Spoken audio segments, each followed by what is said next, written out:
through the lens of a Judeo-Christian worldview. And now, here is your host, Brannon Howse. And welcome to the broadcast on this Monday night, February 16th, 2026. February 16th, 2026. Did you have a good weekend? Did you spend some time with your sweetheart for Valentine's Day?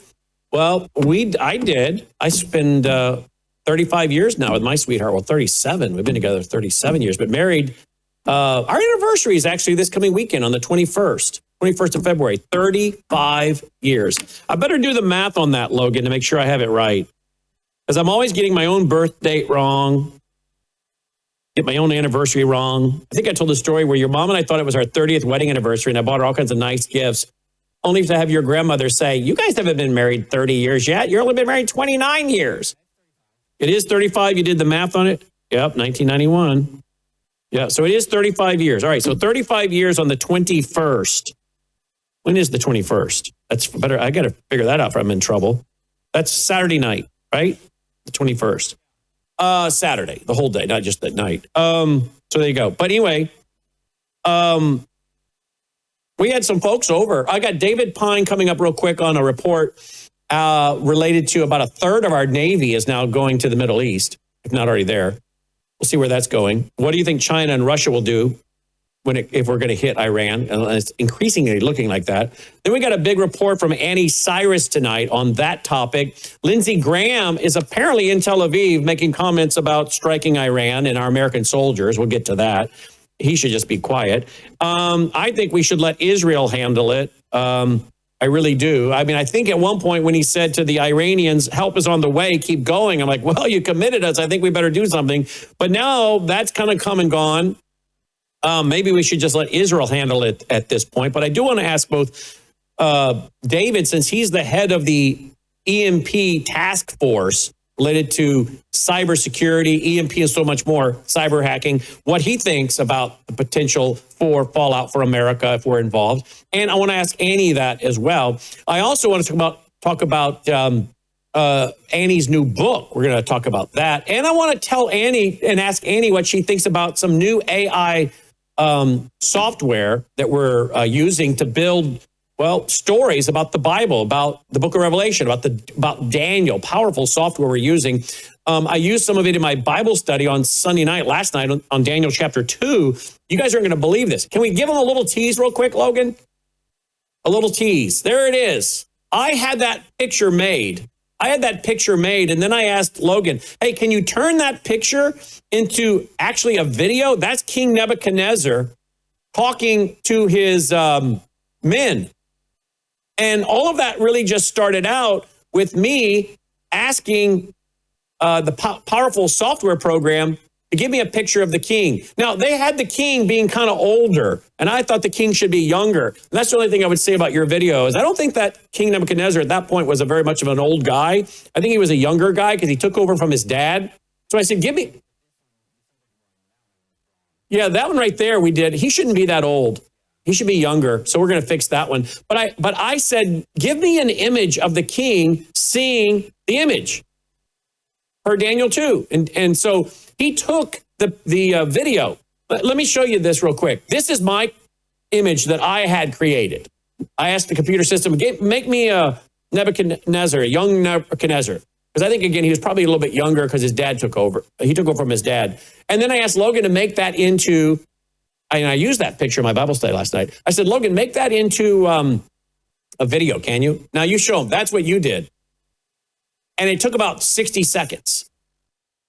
And that's him meeting all of his sorcerers and magicians and occultists, as you see described in Daniel chapter 2.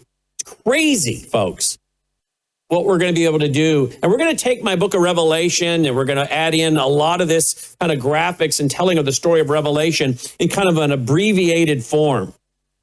Here's the image I had of the king receiving the vision, the dream. And then I asked Logan to make that into a video, but I'm going to have him go back and make the king younger because the image he has, he's too old. But it's fascinating what we're doing. I want to ask Anni Cyrus about all this. You guys aren't going to believe some of the stuff we're going to be announcing, that this incredible, powerful set of servers that we've been building that are all isolated and quarantined so they can't be infected with all the woke garbage out there. You're going to be blown away by what we're about to introduce to you to allow you to utilize to do some of the most powerful Bible worldview studying of our 36-year library. I spent some time over the weekend, and I'll go back to Valentine's Day, but I spent some time over the weekend, and I went back and I grabbed about 1,000 questions that I asked the late Dr. John Whitcomb. Dr. Whitcomb died around the age of 100 a couple years ago. But every Tuesday, starting in 2011, I don't know, what year did he die, Logan? Starting in 2011 till about, I think, around 2018, I think it was about close to 6-7 years, every other Tuesday, I would shoot Bible questions at him that you guys would email in. Over the weekend, I went back through our archive. He died in 2020, but he wasn't on the air with us the last few years. But I went back over and grabbed about 1,000 questions that I had asked him. And we're putting that into a Bible software program, folks. We're putting that into a Bible software program.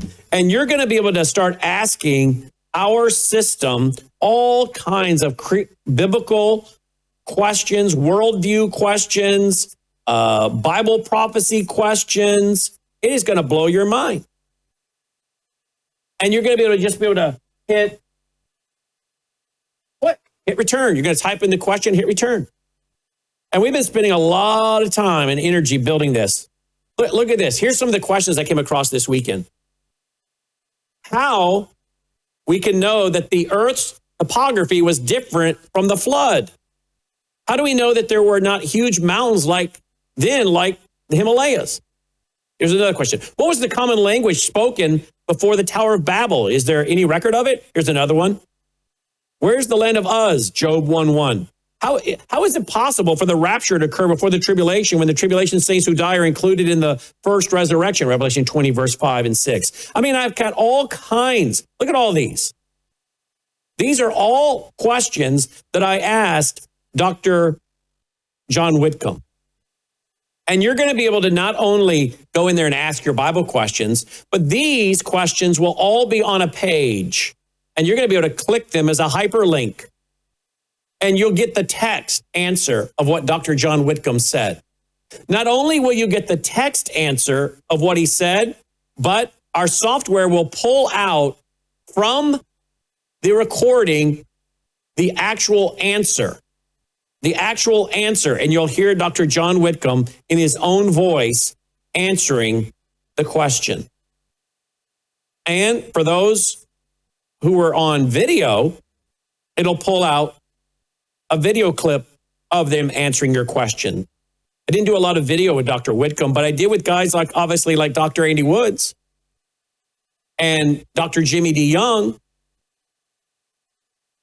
Look at all these questions, folks. Here's one. Does the devil have the ability to put thoughts into the minds of Christians? Can Christians become carnal and backslide? How might we detect a false convert from someone that has fallen into sin? What's the purpose of the Great Tribulation? I mean, this is amazing when I was going through it this weekend, realizing how much Bible knowledge we have. And folks, this is not one man's opinion.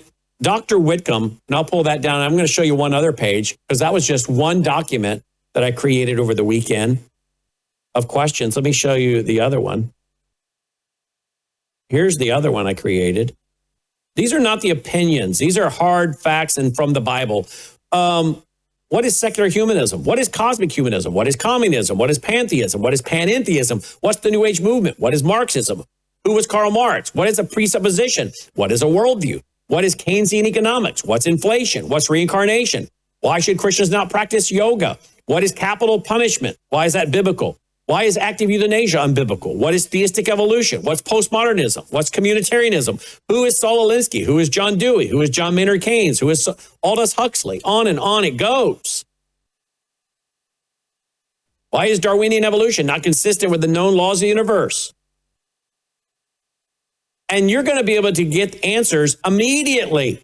But again, we're also going to have a whole section where you can just click on these questions. Maybe you're like, I don't even know what questions to ask sometimes. I'd like to see what questions Brannon's come up with. And there'll be hyperlinks. And they're going to provide you with the written answer, a text answer, in some cases an audio answer if there was one, along with the written answer, and then the option of a video answer. What's a technate? That falls under transhumanism and technocracy. What does the Revelation 3 verse 20 mean when it says, I wish you were cold or hot? Can you believe it, folks? We can use the technology for good or evil. And we want to use the technology for good and to help people think about studying the Bible more and getting Bible answers, and to do it very quickly. Here's this on Nephilim from Genesis 6, the Nephilim. Some say that the giant Nephilim are still around. Is this true? So we have a lot of great stuff here, folks. And this is what I was working on a lot this weekend. Once I wrapped up studying on Daniel chapter 2 to deliver that church service last night. But this is what's coming. I hope you're excited about it, because we want to make it so that the 36 years of all the worldview and Bible training and teaching that we've been doing is now available to you. And even to me, your host. Do you know that even your host sometimes is looking for answers? So I'm like, I know we talked about that. I wonder what John Whitcomb said about that. I need to go find that answer. I'd like to hear what the scholar and the theologian, Dr. John Whitcomb, said about that. So this helps me do my own homework to find things. And you're going to love it as well. I hope you will. I hope you're going to be excited about it. But there you go. There you go. There's so much to do and to learn for all of us. All right, let me take you back. If you appreciate, Valentine's. Saturday night, my lovely wife we had over some of our friends, Rex and Marianne and Larry and Sherry. They're old enough to be my parents. I think I've told you about them before. They have children my age. Some of them, their kids are maybe a year or two older. Some are right about my age. And we love visiting with those folks because they know so much about the Bible, and they've lived longer lives than we have, obviously. And they have just wonderful knowledge. And we can talk about the Bible. And that's what we did so much around the dinner table. And then we moved to the living room. We spent a lot of the evening talking about the times and Revelation and Daniel. And it's just a wonderful time. We had a great time. That's what we did on Valentine's evening. I hope you had a great Valentine's evening with your loved one. But that's what we did. And then, of course, I was back at it on Sunday studying a ton to get ready for our church service on Sunday night. All right, before we get to our first guest, I'll tell you what, this has been a huge hit. Happy Howl. Go to dollyfood.shop. This is selling very, very well. Dolly loves her new food. We wanted to put our baby on something that would be healthy, that she loves. We had her on some very healthy dry dog food, but she got super tired and bored of it, would walk away. Then I tried another food that was a lot like this, but frozen. What a pain that was. This, you don't have to refrigerate it. You don't have to freeze it. You just pull it off the shelf. I just get a pair of scissors. I cut it open. I dump it out. And she loves it.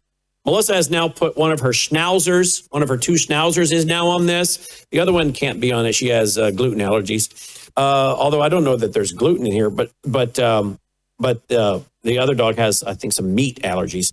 But this is 100% human-grade ingredients, no artificial preservatives, complete and balanced for all life stages, cooked in a USDA kitchen.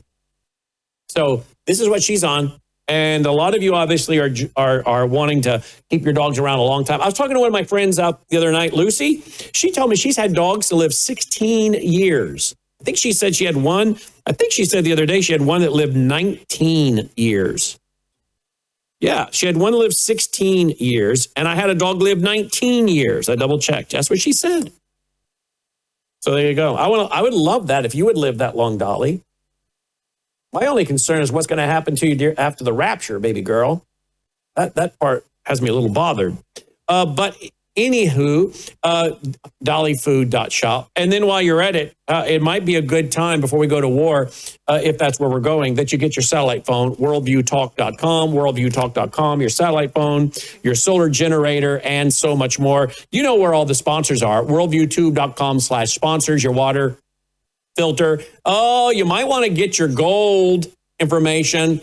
Boy, if I had an IRA, and I don't, but if I had an IRA and I don't give financial advice, I give financial opinion, I'd be doing something about that. The government, they're going to go looking for money, and I would venture to guess, based on past things I've heard, they're going to go looking for money and say, here's an IOU. Here's an IOU for your IRA. Here's an IOU for your IRA, says the IRS. How you like that, Logan? Here's an IRA for here's an IOU for your IRA per the IRS. You like that, Logan? You might want to look at moving some of that money into physical gold. And you can do that into your IRA thanks to President Reagan. So get the free packet at worldviewgold.com. I do the Bella Grace each and every day. There you go. I do that every day. Do you know that Dr. What's his name, Logan? Help me out. The doctor that used to come on the program all the time. The one on Bella Grace.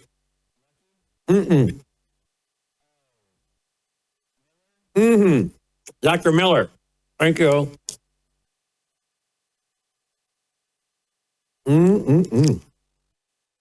There you go. Dr. Miller, Dr. Lana told your mother that Dr. Miller said, if you do 2 of these a day, that the cat's claw in here, the cat's claw, the anti-inflammatory, that if you did 2 of these a day, that's equal to some of the most strongest medication you could take to deal with arthritis pain. If you took 2 of these a day, he said, this is what Dr. Lana said, Dr. Miller said to her. If you took 2 of these a day, the cat's claw in there, that anti-inflammatory, is equal to some of the strongest medication you could take related to arthritis and dealing with the pain, which is why when I was off of it for 2 weeks because of the snowstorm and we didn't get delivered, I was starting to have body aches like I haven't had for so long. What is this about? What happened? And my wife's like, you've been off the Bella Grace like me. That's why my sciatic nerve is going nuts again. So there you go. The anti-inflammatory. It brings down that inflammation. So bellagrace.com, Melissa Howse, melissahousebg.com, melissahousebg.com. You know I do the Numi every day. That's to flush out the toxins. Some studies show it may remove mercury from your brain, helping prevent Alzheimer's, dementia, and Parkinson's. And all the other the Gatatana. And I sprinkle a half a scoop every day on Dolly's food. It's all there, okay? Oh, the Bella Melts help you lose weight, and they stimulate your body's natural GLP-1 to help curb your appetite and help you lose weight. It's all there. We got to get going, man. But it's all there, folks. worldviewtube.com/sponsors. Joining me now is national security expert, president of the Congressional EMP Commission, EMP Task Force, started by the late Dr. Peter Vincent Pry, David Pyne. Let's talk about 1/3 of deployed U.S. Navy ships are now in the Arabian Sea, awaiting President Trump's order to engage Iran. He joins us now. This is a very controversial topic, folks, on all sides of the aisle and even in the MAGA world. But we're not afraid to talk about it and share different opinions, and you guys can figure out where you're coming from. David, welcome back to the broadcast. Thanks for being with us. Happy President's Day today. Hey, Brannon. Happy President's Day to you as well. So 1/3 of the U.S. Navy ships are now in the Arabian Sea. Tell me what you think's coming. It sounds like the decision's already been made. I mean, would you really put all these assets in the region and then not do anything?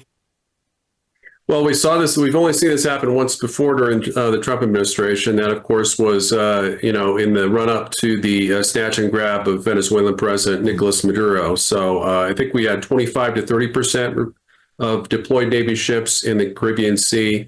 Now we're up to 1/3 in the Arabian Sea, and so that is. You're right. It's a very good indicator that Trump is planning to attack Iran with massive bombing strikes. He's been surging, more and more military forces to the region over the past few weeks, really since early January. So this has been a very sustained military buildup.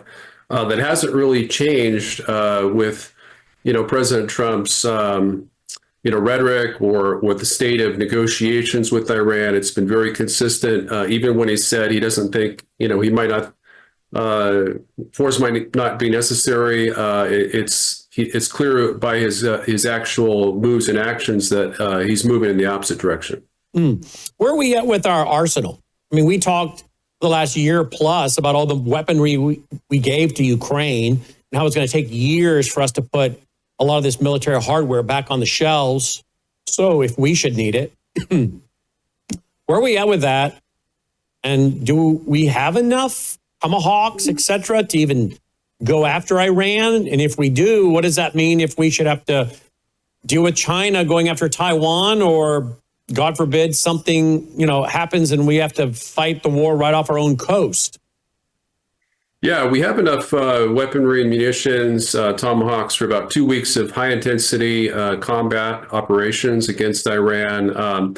That's really not enough to accomplish any of Trump's objectives. He's got these maximalist objectives, effect regime change. Of course, that's never been done through bombing operations alone without some kind of insurgent army on the ground, which none exists. The protesters, of course, were crushed, just like I predicted at the onset of the protests, when many neocons were claiming this, the Iranian regime was on its last legs, and the protesters would kind of arm themselves and take over Tehran in short order.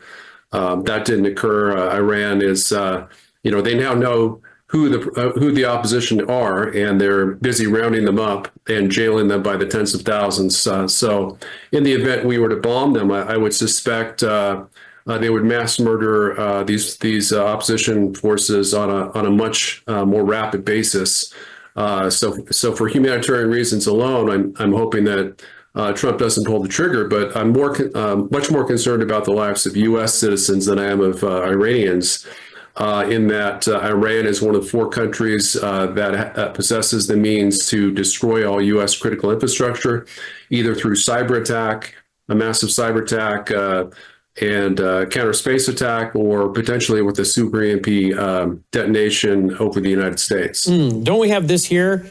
U.S. Defense Secretary Pete Hegseth said that the Chinese hypersonic missiles can destroy all U.S. aircraft carriers in just 20 minutes. Quote, so far, our U.S. whole power projection platform is an aircraft carrier and the ability to project power that way strategically around the world, around the globe, end quote, said Hegseth in an interview. However, he added that China's 15 hypersonic missiles, quote, can take out 10 aircraft carriers in the first 20 minutes of the conflict, end quote. Did he really say that?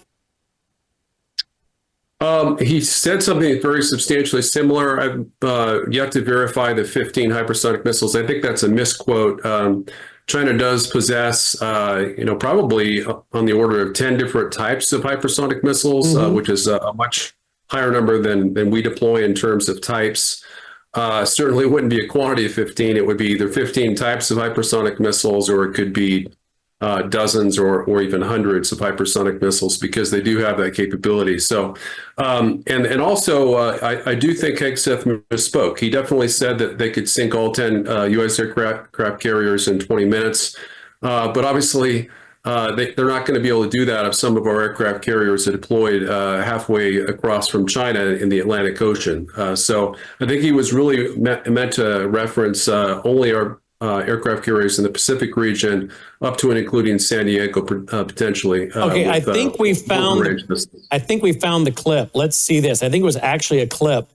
Let's see. Did I just lose it, guys? Hold on, guys. I think it's actually a clip, a comment he made while on a broadcast. I did have it, and then it went away. But it was a comment that he had made. It looks like maybe when he was being interviewed by someone, and that's when the comment came up. Let's see if this plays it, guys. The Pentagon is in the book, the exact amount of years, but in the past X number of years, 10, 12, 15, the Pentagon has a perfect record in all of its war games against China. We lose every time inside the Pentagon war games. We know what our real capability. You see, we didn't even get to this part of the war on warriors. I mean, the military-industrial complex, the way we procure weapon systems. We're always the way our system works, the way our bureaucratic system works, where the speed of weapons procurement works, we're always a decade behind in fighting the last war. Whereas China, we have, you know, what did Rumsfeld say? You go to the war, the army you have. We have the army. China's building an army specifically dedicated to defeating the United States of America. That is their strategic outset. Take hypersonic missiles. So if our whole power projection platform is aircraft carriers and the ability to project power that way strategically around the globe, and yeah, we have a nuclear triad and all of that, but a big part of it. And if, you know, 15 hypersonic missiles can take out our 10 aircraft carriers in the first 20 minutes of a conflict, what does that look like? Yeah. I mean, and when if they've already got us by the balls economically, which you pointed out very well, with our grid, culturally, there's plenty of elite capture going on around the globe. I mean, and then microchips and everything. Why do they want Taiwan? They want to corner the market completely on the technological future. We can't even drive our cars without the stuff we need out of China these days. I mean, they have a full spectrum, long-term view of not just regional but global domination, and we have our heads up our asses. All right. I don't know if he was Secretary of War when he said that or not. I'm guessing he wasn't. No, I'm guessing he wasn't. He wasn't. No, that was an interview from 2024. I remember watching that shortly after he said it.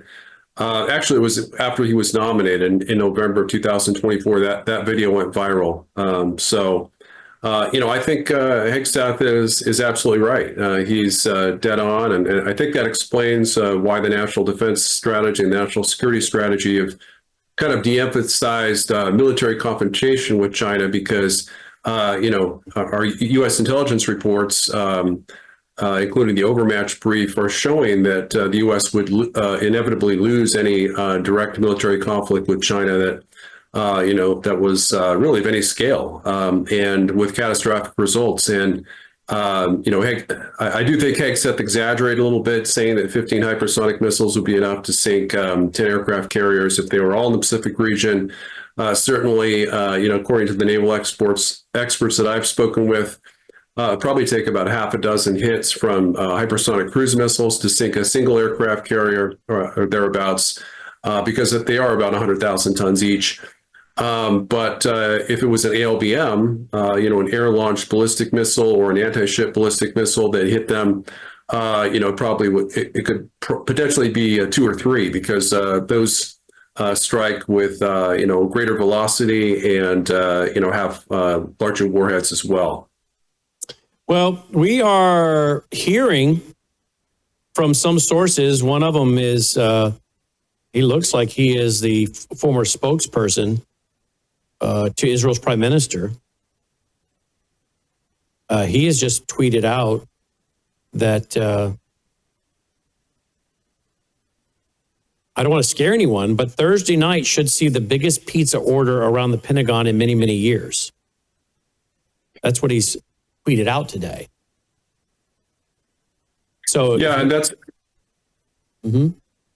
yeah, the pizza orders in the near the Pentagon have been an indicator of folks burning the midnight oil and kind of military operations or either planning or actual operations that are ongoing. So if we see that certainly could be an indicator. We've seen these kind of predictions before. I've seen multiple experts that are very credible saying that the order's been given. We should see military operations against Iran begin Wednesday, or that was as far back as January 14th, and we know that Trump twice called off his planned initiation of war on the 14th and 28th of January. The 14th, it was partially an instigation by Prime Minister Benjamin Netanyahu of Israel, who said, he said that Israel wasn't ready yet to repel an Iranian retaliatory missile strike, and urged the president to delay his attack plans. So, it's hard to predict. And of course, with President Trump, he does change his mind oftentimes at the last moment. So, the issue is he hasn't really seemed to change his mind. He's appears to have simply postponed military operations until more air defenses and more aircraft carriers can be brought to bear. But certainly, we don't have a second carrier on station, and we don't need two carriers to. Most of our attack would be bombers in terms of Air Force bombers versus missiles from actually missiles too. We likely have attack submarines on station with cruise, Tomahawks and cruise missiles, and of course we have Aegis cruisers and destroyers. But what I'm saying is, it's not necessary to have two carrier airways before we start military operations against Iran. Let's go to this from you, dpine.substack.com. Debunking Trump's claim he rebuilt U.S. nuclear arsenal to be the strongest in the world. Subtitled, Trump lets the New START treaty, the last bilateral U.S. nuclear arms control agreement, expire without pursuing an agreement with Moscow to extend its warhead caps for another 6 months. Tell me about this article. Yeah, so this is an article I've been working on for a few months, and essentially, discusses Trump's claims dating from way back to 2017 that he rebuilt the U.S. nuclear arsenal. He came to office, promising to rebuild the U.S. nuclear arsenal. He has not done so yet. In his defense, that's something that takes a long time. The problem is he was briefed on it in July of 2017, and he said when he was briefed by our generals that the U.S. nuclear arsenal has been reduced by 90% since the end of the Cold War, from 22,000 to about 2,200 today in terms of operational nuclear warheads. He kind of flipped out and said, we need to change that. We need to build back to what we had at the end of the Cold War. And then he was talked out of that. But then it was just 3 weeks after that briefing that he was told that our nuclear arsenal is too small, that he claimed that he'd already rebuilt the arsenal. So, we know that President Trump, oftentimes is prone to exaggeration, but this is one of the, a key one, I think, that we can't let pass because, we are behind the power curve. Russia and China have built far past what the U.S. nuclear arsenal is several times over, in terms of their combined nuclear might. And we need to rebuild it. And so President Trump, I think, made the right decision in terms of opting not to extend the New START treaty, but reports on the same day he said he let it expire on February 5th.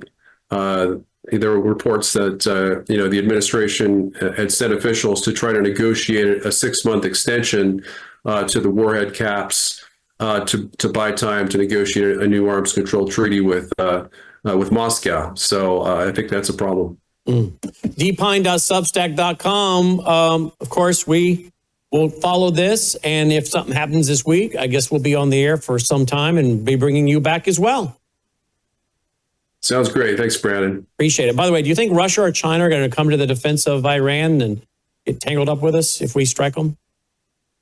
Not directly. I think Russia and China have been arming Iran to the teeth with air defense missiles and, perhaps even fighter contracts, but primarily with air defense missiles and mainly intelligence, offensive military intelligence. We've seen that China has been supplying Iran with precise targeting information for the U.S. carrier USS Abraham Lincoln, as well as U.S. military bases, and Iran has shared some close-up shots, which would only be possible with Chinese satellite targeting information. So I think that's been part of the reason why Trump has kind of been scared off, from executing this bombing attack, because he knows that we could lose an aircraft carrier.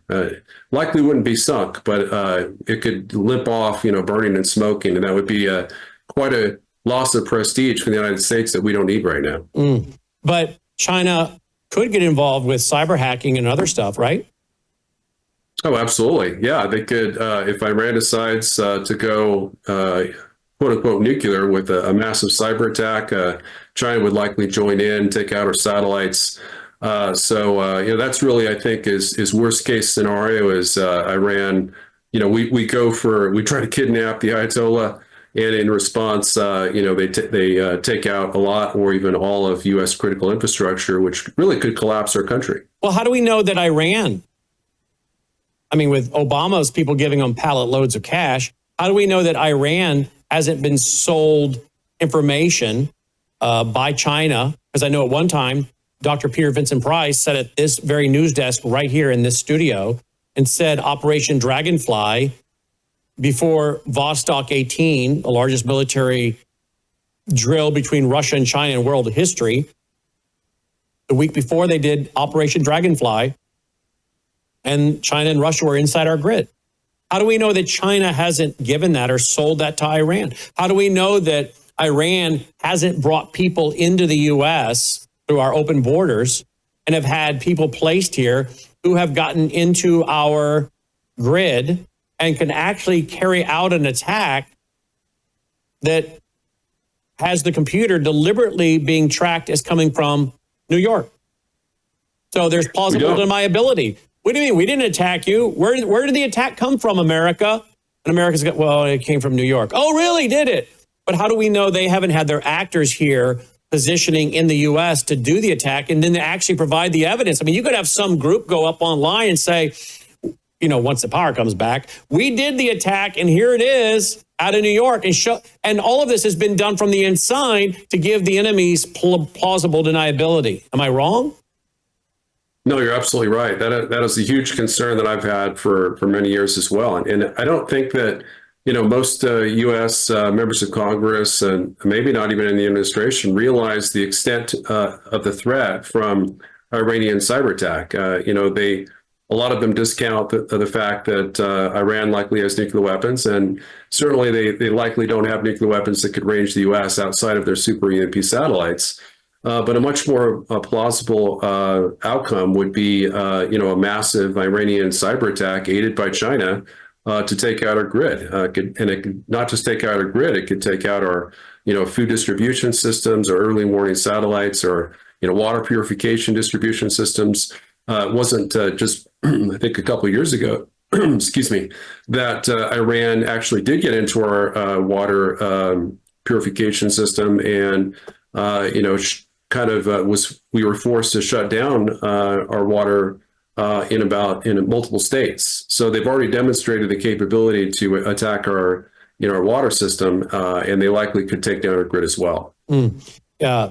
Flushable wipes in Iran water treatment facility adds cyber attacks to worry list. That's back from September of 2025. Flushable wipes, that just for people to understand, I guess people are flushing wipes, you know, baby wipes down the toilet. So, and in concern with that, they add Iran. So the water treatment plants are worried about flushable wipes in Iran.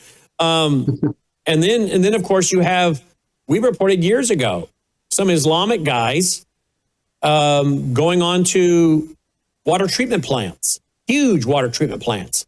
I mean, they could poison water treatment plants. I mean, are we so clueless as Americans? We don't think that Hezbollah isn't here already? Of course we know they're here. Federal trials have shown they're here. So how do we know they don't poison water treatment plants? How do we know they don't take down one of the 3 grids and say, you stop your attacks now? We just put down one of your grids. If you don't stop, we're taking down the other 2. Yeah, I think Dr. Peter Pry, you know, wrote a book on this. I think it was Black Hat Warfare, in which he talked about, you know, there being multiple ways to shut down the grid. You know, there's, you know, kinetic attacks. There's, you know, where in 60 Minutes, I think it was Michael Mabee, former command sergeant major, who stated that if the enemy knew just 9 key substations out of 55,000, they could shut down the grid for 3 weeks. I mean, that's really the limit beyond which we'd have to black start. So, you know, that's one way. And there's obviously stratospheric balloons that could carry super EMP warheads, you know, super EMP satellites. There's nuclear weapons that could take down our grid. But probably the biggest threat is cyber attack. And as you mentioned, terrorist attacks as well. So we've had, you know, gunshots at substations to try to take down our substations. I think those were just probing attacks by terrorist cells that may or may not have been connected with Iran. So Iran does have a demonstrated capability to take down much of our grid and other critical infrastructure. My worry is that it's much greater than what administration officials are assessing. Indeed. Now we're getting reports. I don't know if it's true or not. We're getting reports that Iran's Navy launched exercises today focused on asserting control when it comes to maritime traffic in the Strait of Hormuz. Think that's true? It is. I've verified that. The Strait of Hormuz is about 22 miles wide. It's roughly the length of the English Channel at its narrowest point. So it is a key choke point. I think 10% of the world's oil goes in and out of that strait. And Iran, very likely would shut it down, although that would affect China as well. So, the only reason that they wouldn't do that is because it might anger China if they were to do it. But very possibly they could do it. Obviously, U.S. naval operations in the vicinity that resulting in, a massive bombing campaign would certainly give them the incentive to do so. But that could cause, U.S. oil prices to go way up, and really at a bad time for the Republican Party, because we have the midterms coming up in November, and the American people tend to remember things like that. When the cost of living goes way up, they blame the party in power. So it won't matter if there's more Republicans in the country than there were 4 years ago. They'll vote to remove the GOP from majorities in both houses of Congress. Well, there it is.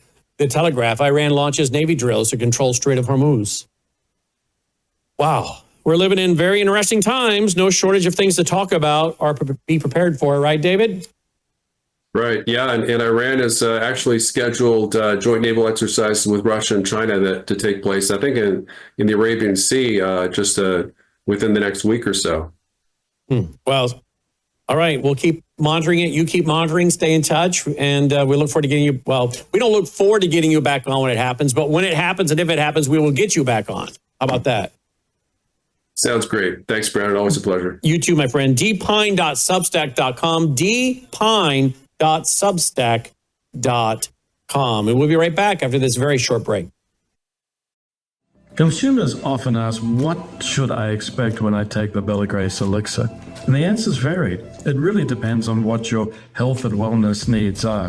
I would consider this as your foundational core product for a whole range of health and wellness issues. Let me give you a few examples. If you're a little bit older and you have some joint health issues, some problems with mobility and discomfort, the elixir is going to be your best friend. If you have some skin health issues, wrinkles, hydration, aging, all of those elements are going to be benefited from the elixir, including age spots. Now, if you're in a younger demographic, maybe visual health is where you need some assistance. Eye fatigue, dry eyes, all of those are going to be benefited by the elixir. It's a core product because it benefits so many.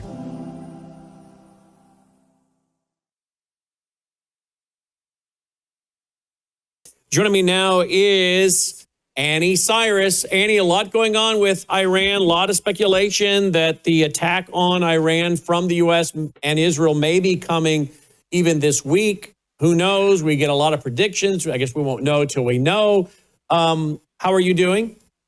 I am doing fantastic, Brannon. How are you doing? I'm hanging in there. Our buddy Matt Tardio, he said the last time there was a major X outage was on 1/16/2026. On the same day, Verizon saw a huge outage as well. You know what else was happening that day? Rumors that the U.S. was about to attack Iran. There you go, folks. Can I just, before I get a response from Anni, can I just put in a little plug here? Do you have your satellite phones? Do you have your solar generators? Because, folks, I don't know what Iran is going to do when it comes to cyber hacking. I don't know what they're going to do when it comes to China cyber hacking on America. But any of this is possible in this day and age. So make sure you're prepared. WorldviewTalk.com, WorldviewTalk.com, satellite phones, solar generators, and a whole lot more. WorldviewTalk.com. Anni, what do you make of what Matt Tardio is saying? The last time there was a major X outage was on January 16, 2026, on the same day that Verizon saw a huge outage as well. Coincidence? Rumors that USA was about to attack Iran. What are your thoughts? Well, my thoughts on X outage today was that it is definitely IRGC. Really? Not for the fact of there are rumors of attack. We'll get that in a minute. We'll get to that in a minute. But the reason is over the weekend, starting Thursday, but heavily over the weekend, X being by orders of Elon Musk, they removed every single check mark from all Iran's officials' pages. They went from verified accounts to normal accounts. The backlash was, of course, a lot of tough talk from the leaders and the heads of regime. And then immediately today, you see the outage. Also, a few of the pages were shut down by X. Interesting enough, though, IRGC still has a page on X, but that's okay. So my guess was, yes, it is IRGC. They are very, remember, a few weeks ago, first Elon Musk changed the emoji of Iran flag from the Islamic flag to the Pahlavi flag, and all the leaders of regime had to run and remove the emoji from their pages because now their name was showing up next to Pahlavi flag. Then it was followed by their check marks removed and some of their pages shut down. That is my reasoning behind saying it is IRGC attacking X.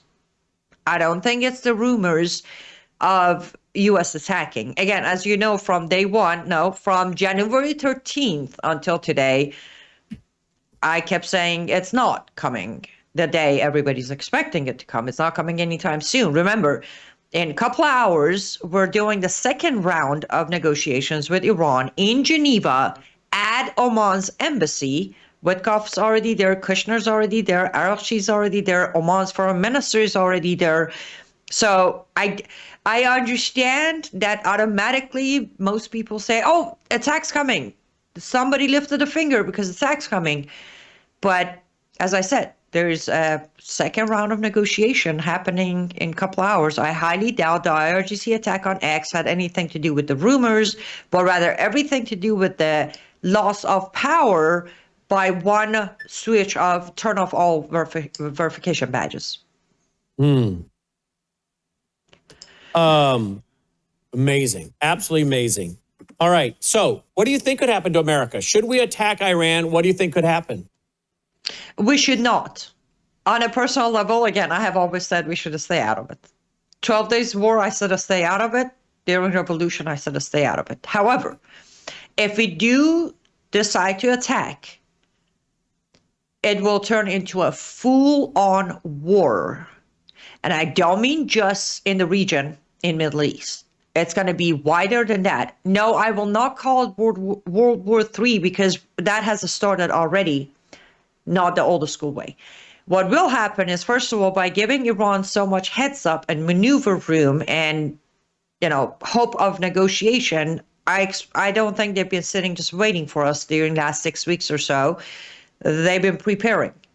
They already got Hezbollah, Houthis, some of the Hamas soldiers, some of the Taliban soldiers standing by.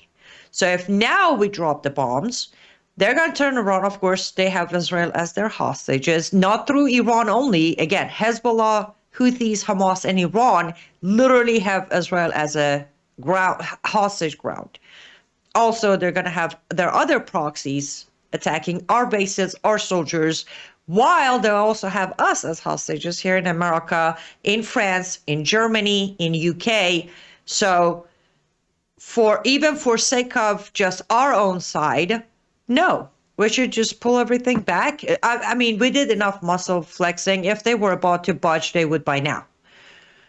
I think they would prefer if we attack them right now. Why? 2 reasons. Number one, if they go down fighting. They go down fighting and they get to kind of clean up the mess they left behind during the 12 Days War. They still suffer from that embarrassment. They were caught off guard. 26 of their head generals were taken out in one attack. They can redeem themselves, not the regime, I'm not talking about the mullahs, but the entire resistance front of Islamic movement in the region can redeem themselves somehow. There was a fight, there was a war. Second reason, they can claim, as their narrative goes forward, As of right now, the narrative is still that this is not a revolution. This is an Iranian people upset or done with us. This is a coup d'etat that Zionists, Israel, and Big Satan are behind. And let's, by the way, Trump gave them the evidence to run with that narrative when he put that Truth Social post out by how help is on its way. So if there is a war, they can continue claiming that narrative. You see, this was all a coup d'etat. People of Iran loved us. They didn't burn down over 250 churches. They didn't burn down almost over 2,000 Qurans.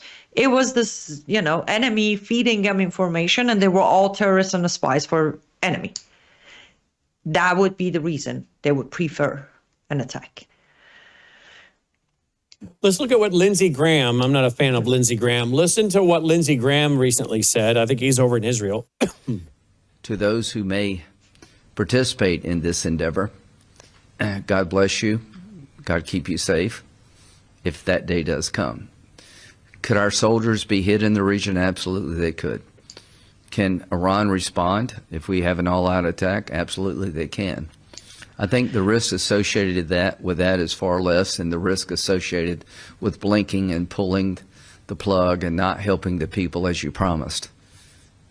We told them to go back in the street, keep protesting.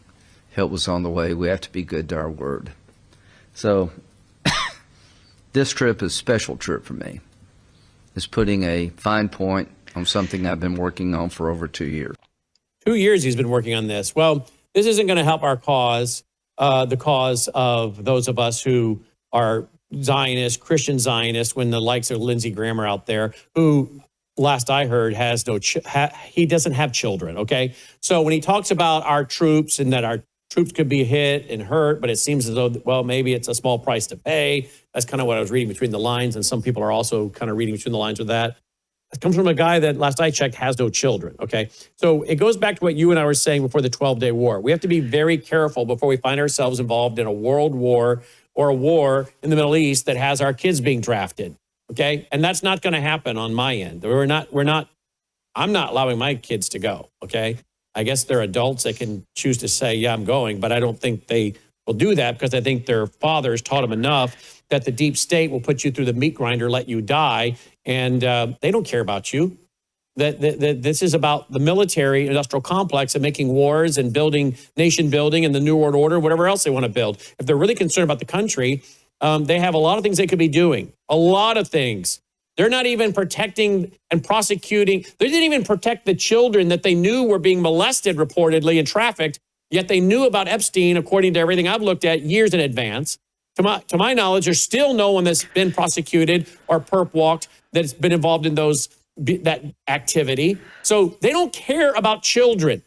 Do you really think they care if they send your child or grandchild off to die? Now, I can be a Christian Zionist and still say, but that doesn't mean I have to send my kids to war for Israel.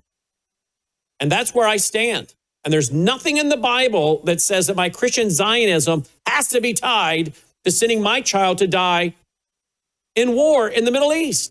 And that's what I was having today, a conversation with a friend of mine who seems to be kind of sitting there on the fence, not sure which way to go on this. When I keep telling them, and as I do this audience, many of these people don't understand what Zionism is or Christian Zionism. They have bought the lie of what Zionism is from some people that are spouting their mouth, who are anti-Zionist, who are not describing Zionism or Christian Zionism correctly.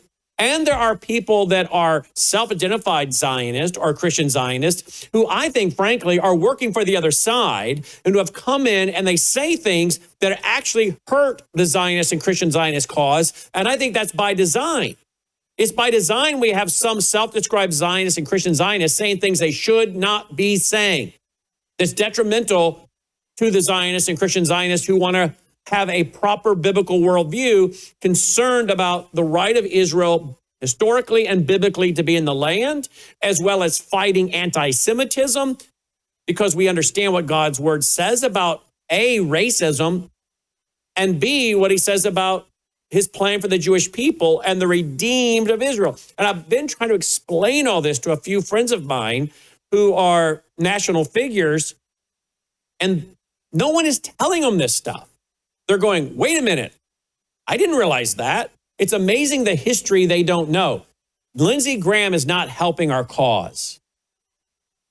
Annie? We have this saying in Farsi, Brannon. It goes something like this. You don't use your teeth to undo a knot. You can undo with your fingers. Someone needs to write these down because Grandma had a lot of these sayings. Well, this is more of a generic Farsi saying. Here's the thing. There are way simpler solutions to the problem than war or negotiation. There are. I'll give you an example. From biblical point of view, Zionist Christian point of view, diplomacy point of view, politics point of view. First of all, if we keep going back in time, let's go back to 12 Days War. We should have stayed out of it. We should have let Israel finish him. End of the story. Happy ending. So if we want to blame anyone for where we are today, I'm sorry. We don't get to blame Obama nor Biden. The blame goes to Trump. Israel had them cornered. They were done. Khamenei was in a bunker. Power was handed over to IRGC.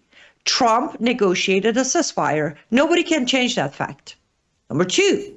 Right now, since the January 13th until today, again, we could have stayed out of it, give green light. I don't even know why we have to give green light to Israel, but fine, because Israel runs the world. We could have give Israel a green light, let them go in and finish the mullahs while supporting the people of Iran. The problem isn't policy. The problem isn't even the enemy, Brannon. The problem is United States of America's government on all sides have grown into thinking we're everybody's grandpa and we know better. That's the problem. Ego is the issue. There is no reason for us to go to war with Iran's regime. If we're in the situation we are today, Lindsey Graham cannot say, well, on one hand, our soldiers could be killed. On the other hand, we can't pull the plug and not deliver on the promise. The window of delivering on that promise shut close 2 weeks ago. Done. The moment you invited Araqchi to sit at a table across Witkoff and Kushner, you closed that window. Stop holding on to whatever you can to create some sort of war because, again, Lindsey Graham loves wars. He loves them. Now, if I look at it from an Iranian point of view, can you stop using us as pawn for your own policy, please? We're humans. The over 80,000 people who were killed, including majority of them between 16 and 32 years old, they were humans. They existed. All they were trying to do is gain their freedom. Everybody's using them to their own benefit somehow. So again, there's an easy solution. America needs to stand back as far as military action goes. Let Israel deal with the issue. What America could do, number one, is stop negotiating. Stop wasting time. Number two, freeze all assets that belong to Islamic Republic of Iran's regime and their family members. Number three, deport everyone with ties to IRGC. Deport them.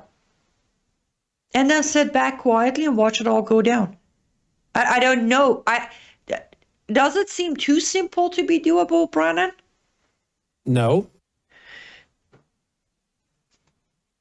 Also maybe we could come back to talking about those who were killed because Trump has started it and then J.D. Vance picked up on it. You don't even hear about the revolution or those who were killed anymore. Well, in fact, now the focus is nuclear negotiation. I don't know if the reports are true, but we're being told by some folks online that protests are happening again. Yes, they are happening. Last night, our local time, morning of Iran, IRGC and riot police literally surrendered a full village, took the people of the village hostages. There are videos of them kicking doors down, going in, dragging people out of their houses. They arrested hundreds of people this morning, Iran morning time. Over what? They did a funeral for one of those killed, where they had a gag order to do the funeral in the middle of the night with no publicity. That's where things are. The revolution is ongoing. The chants are ongoing. Executions are, for the record, nobody has stopped any execution. in good authorities, no killing ever stopped. From January 8th until today, they are still killing people. And this morning, I personally reported on 2 new execution orders. One of them on a 16-year-old. Brannon, he's 16 years old, and this morning, last night, our local time, his parents received his execution order. So yes, it's happening. And let's not forget, regardless of how much all the mainstream and alternatives such as Newsmax would look the other way, on Saturday, 2 days ago, police departments of Los Angeles, Munich, and Toronto reported themselves that between these 3 major cities, added London and Paris, 1 million plus people showed up at rallies.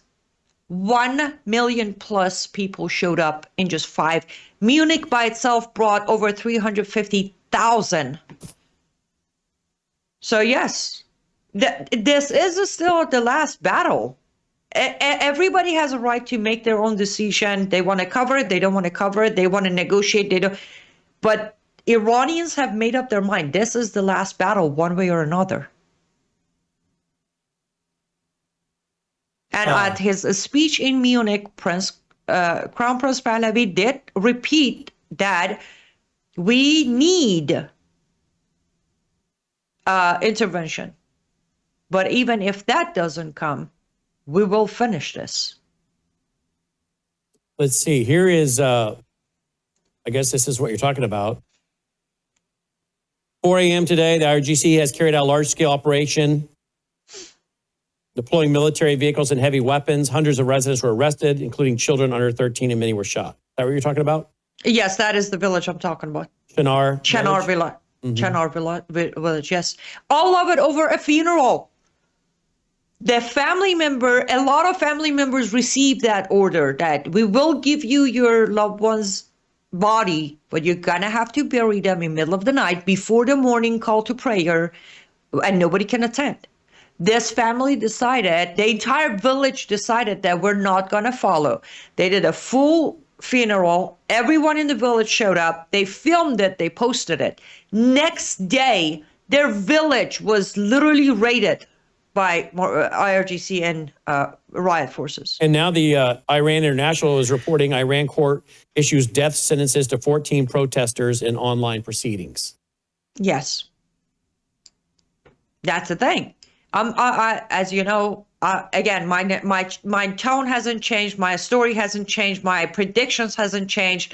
But it is very frustrating for anyone who sits there and said, Trump confirmed they stopped the killings. I'm sorry. Who do you think Trump is exactly? Their dad?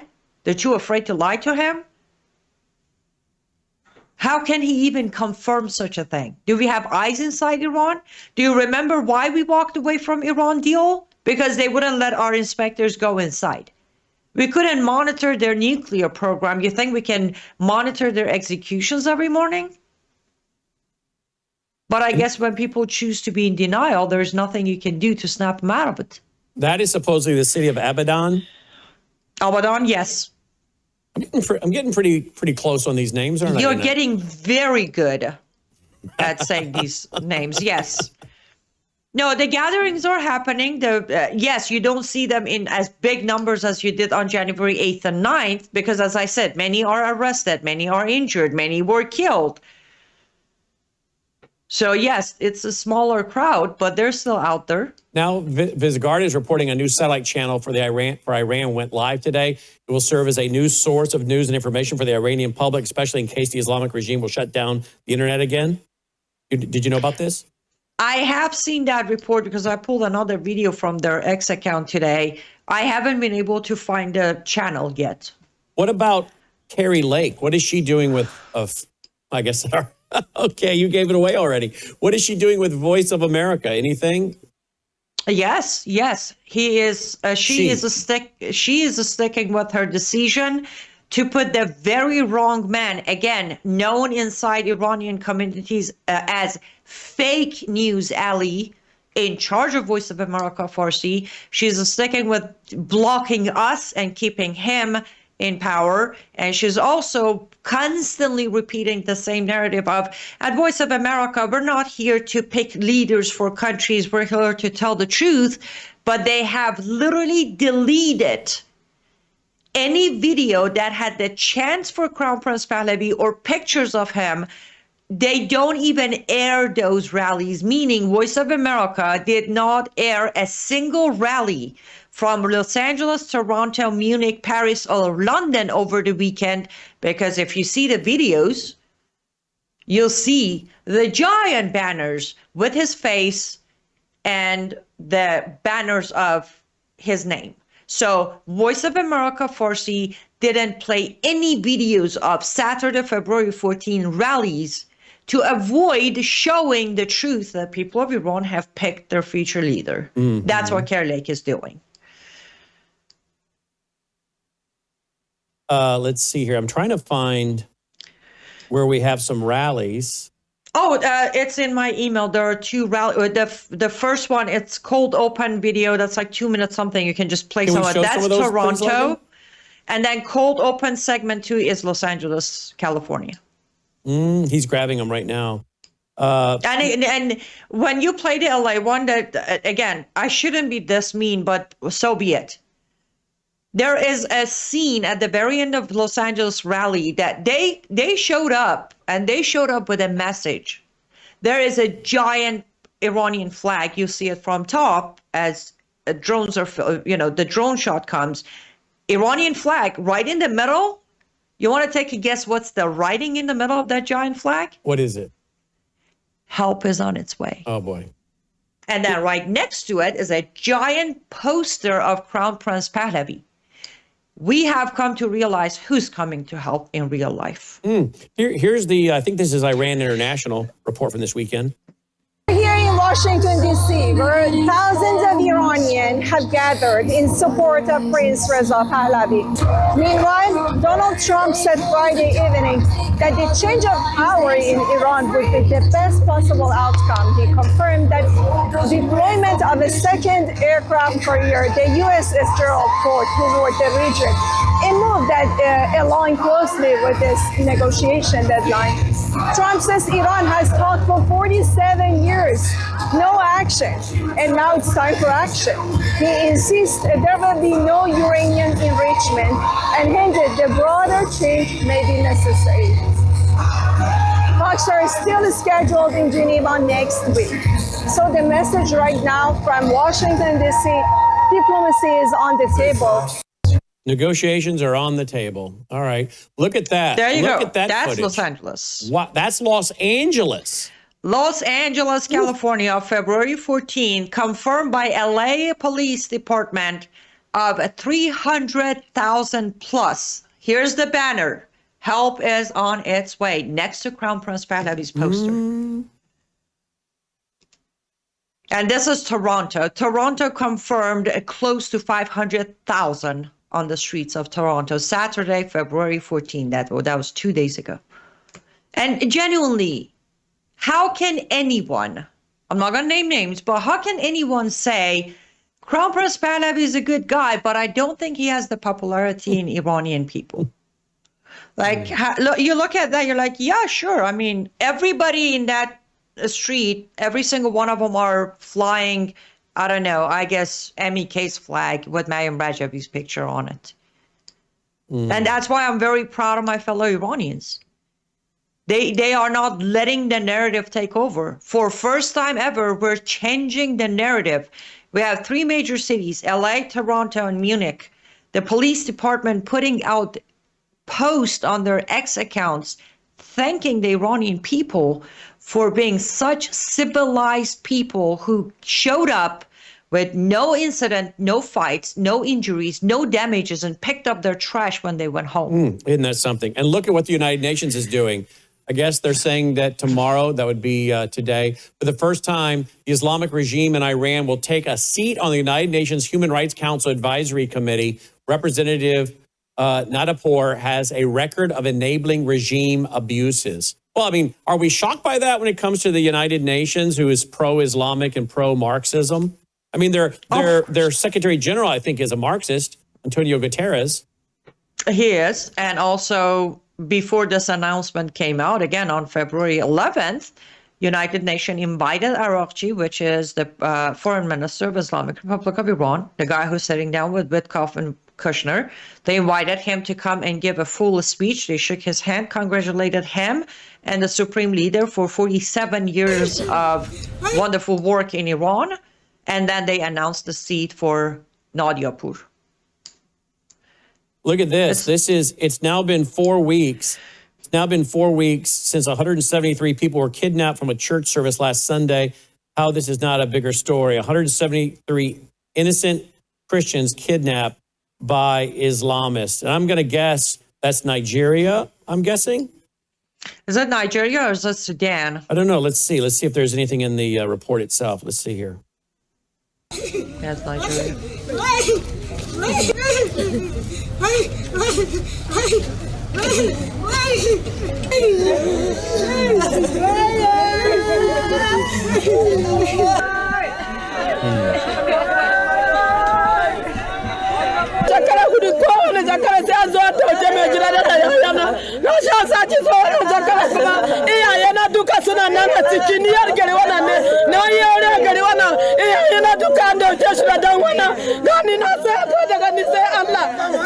Ashe sun riga sun mamaye garin gaba ki daya.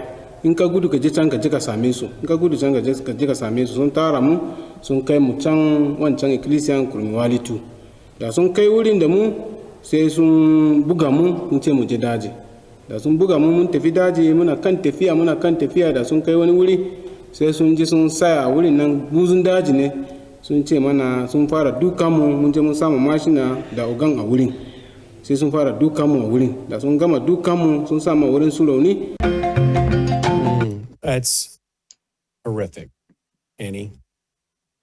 It is. And again. Yet, can I just interrupt you?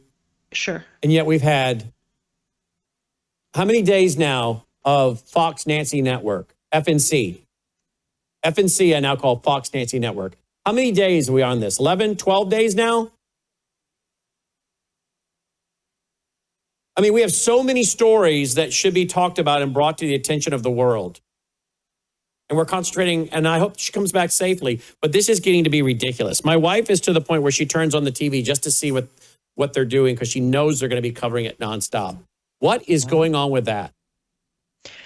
Well, I can, as you know, my channel is on a different channel all the time. I don't even listen to any of these networks. But the problem is, again, first of all, narrative.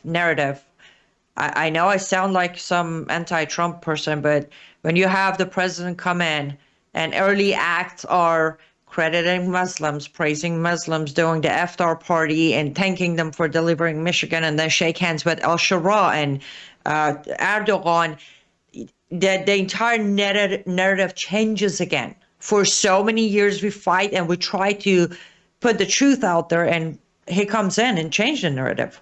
We go from we have Islam problems to where now we have, what is that department called? The Religious Liberty Commission? Freedom. Thank you, Liberty Commission. You look at the seats, majority of them are Muslim, including a convicted jihadist who served 13 years in prison.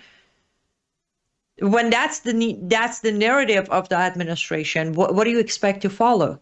They're not going to cover the truth about Islam. They're not going to tell people how many countries under Islamic ruling and jihadist ruling, the people of them are suffering. This morning I reported, Brannon, not to take it back to Iran, but in Iran, this morning I reported that the government itself has admitted that 34% of Iran population are officially living under the line of poverty. Do you want to take a guess of the amount-wise of the line of poverty, Brannon?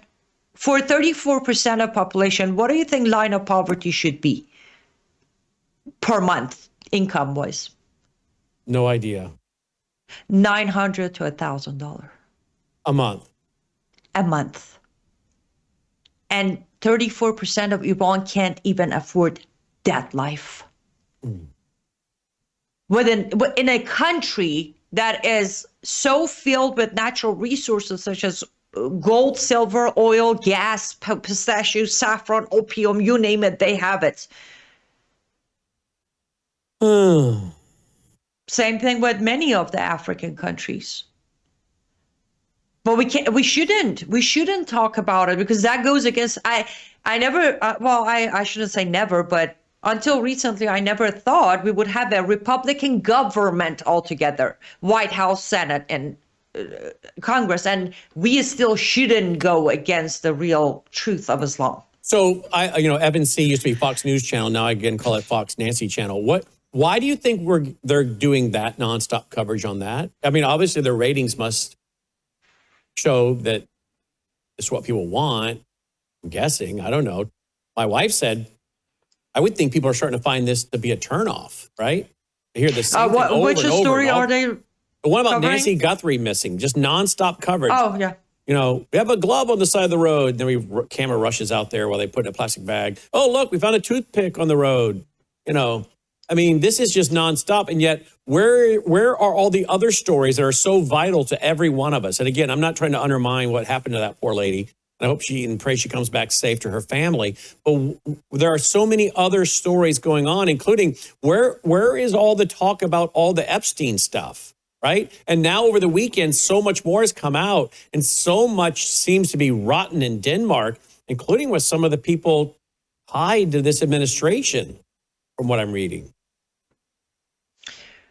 Well, it's interesting you say that, because I proposed a question on my show, I want to say Thursday of last week or so, that I would expect some of these big names in these, Fox or CNN or MSNBC would be. Why are none of them, even Candace Owen, Tucker, why are they not saying, okay, so here's my question, who replaced Epstein? Because none of these perverts just got cured next morning of Epstein dying.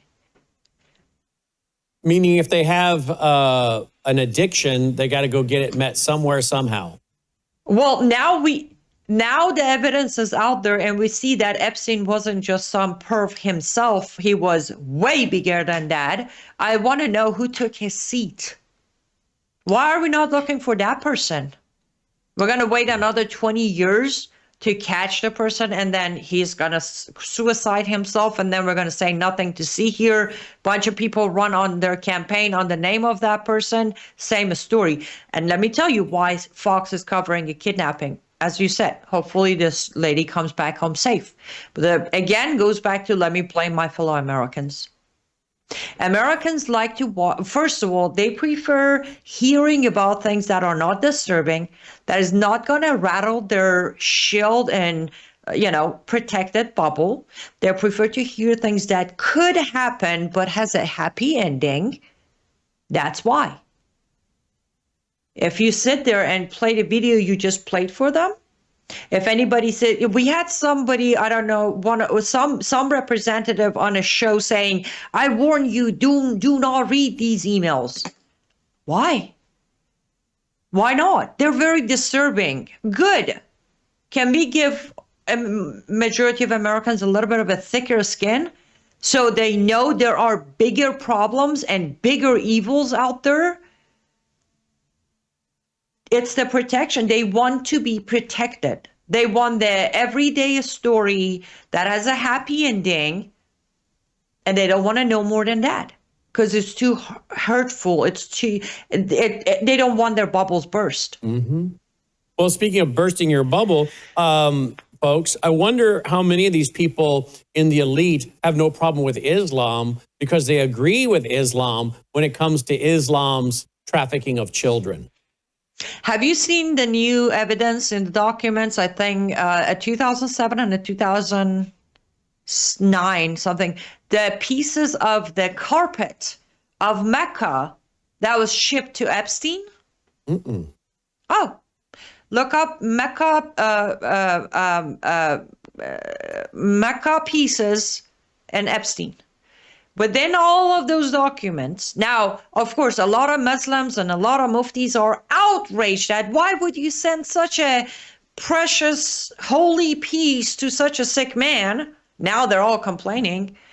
But that was the first thing I found. Like, oh, look at that. Why would Epstein receive this? Why? Like, what would that, like, why would even he care? And who sent it? I want to know who's the Muslim big name who sent him, not once, but twice, pieces of Mecca curtains or wraps. I don't know what's the proper English name for it. Well, I don't know if this is true or not, but here's one website claiming that there is a email out there saying that it should look old. It will be for the inside walls, like a mosque. I'd like to see examples. Imagine an old mosque with 6-meter high walls, 10-meter by 16-meter room. Mm-hmm. Oh, there are actual pictures of Epstein inspecting the piece. I've seen the pictures. I've literally seen the pictures. It's in the Justice Department website itself. So yes, you're right. But who's going to believe that? All right, Islam... here we go. Here we go. The drape from Muslims' holiest site. Yes, there you go. The Kaaba was once gifted to Jeffrey Epstein, who then used it as carpet. Absolute Olympic level rage bait. So where are you saying that? Where are you saying that this carpet had been? Mecca. Kaaba is the actual cube that is inside Mecca in Saudi Arabia. You think he was a convert to Islam? No, I don't think he was a convert, but I'm pretty sure he didn't mind all the gifts and expensive gifts and money coming from Muslims. Do you believe that some of the elite that are into all this is one reason why they are so friendly with Islam, because yes, they have a shared perversion? Yes. I don't know when, some time ago, long ago, 5 years ago or so, I did a show when I said, let me explain to you why the highest rate of conversion in America to Islam is taking place inside prisons. Because if you're a rapist and somebody comes to you and say, oh, you're a rapist? Who did you rape? They tell you who they raped. It's like, well, become a Muslim, and not only you didn't commit a sin, but you'll be rewarded for doing what you did because you raped a kafir. You killed someone, become a Muslim. You'll be rewarded for killing a kafir. You took extra money and stole from a kafir. That's okay. You consider them dhimmis. This is why the highest rate of conversion to Islam in America is taking place in prisons through criminals, because they get rewards for being criminals. That's why. Same thing applies to these pedophiles. There is no pedophilia. They call you a prophet when you have a 6-year-old wife. What better path to take than go ally yourself as a pedophile with them? They might call you a prophet one day. I know I sound like I'm joking, but I'm serious. God help us. Let me go to one other clip. This gentleman is warning. Apparently, he has seen what you have seen. He's warning about what you're warning about. And that is when the left and the right merge. This is an Iranian refugee. Listen to what he says. I'm a political refugee from Iran. I've been to prison. I've been under Islamic law. And I know how it starts and I know how it ends. And it always starts with the, for some reason, unity of left and Islamists. And it scares me. So I came here to be free. I chose Canada as my second home to be live in a free country.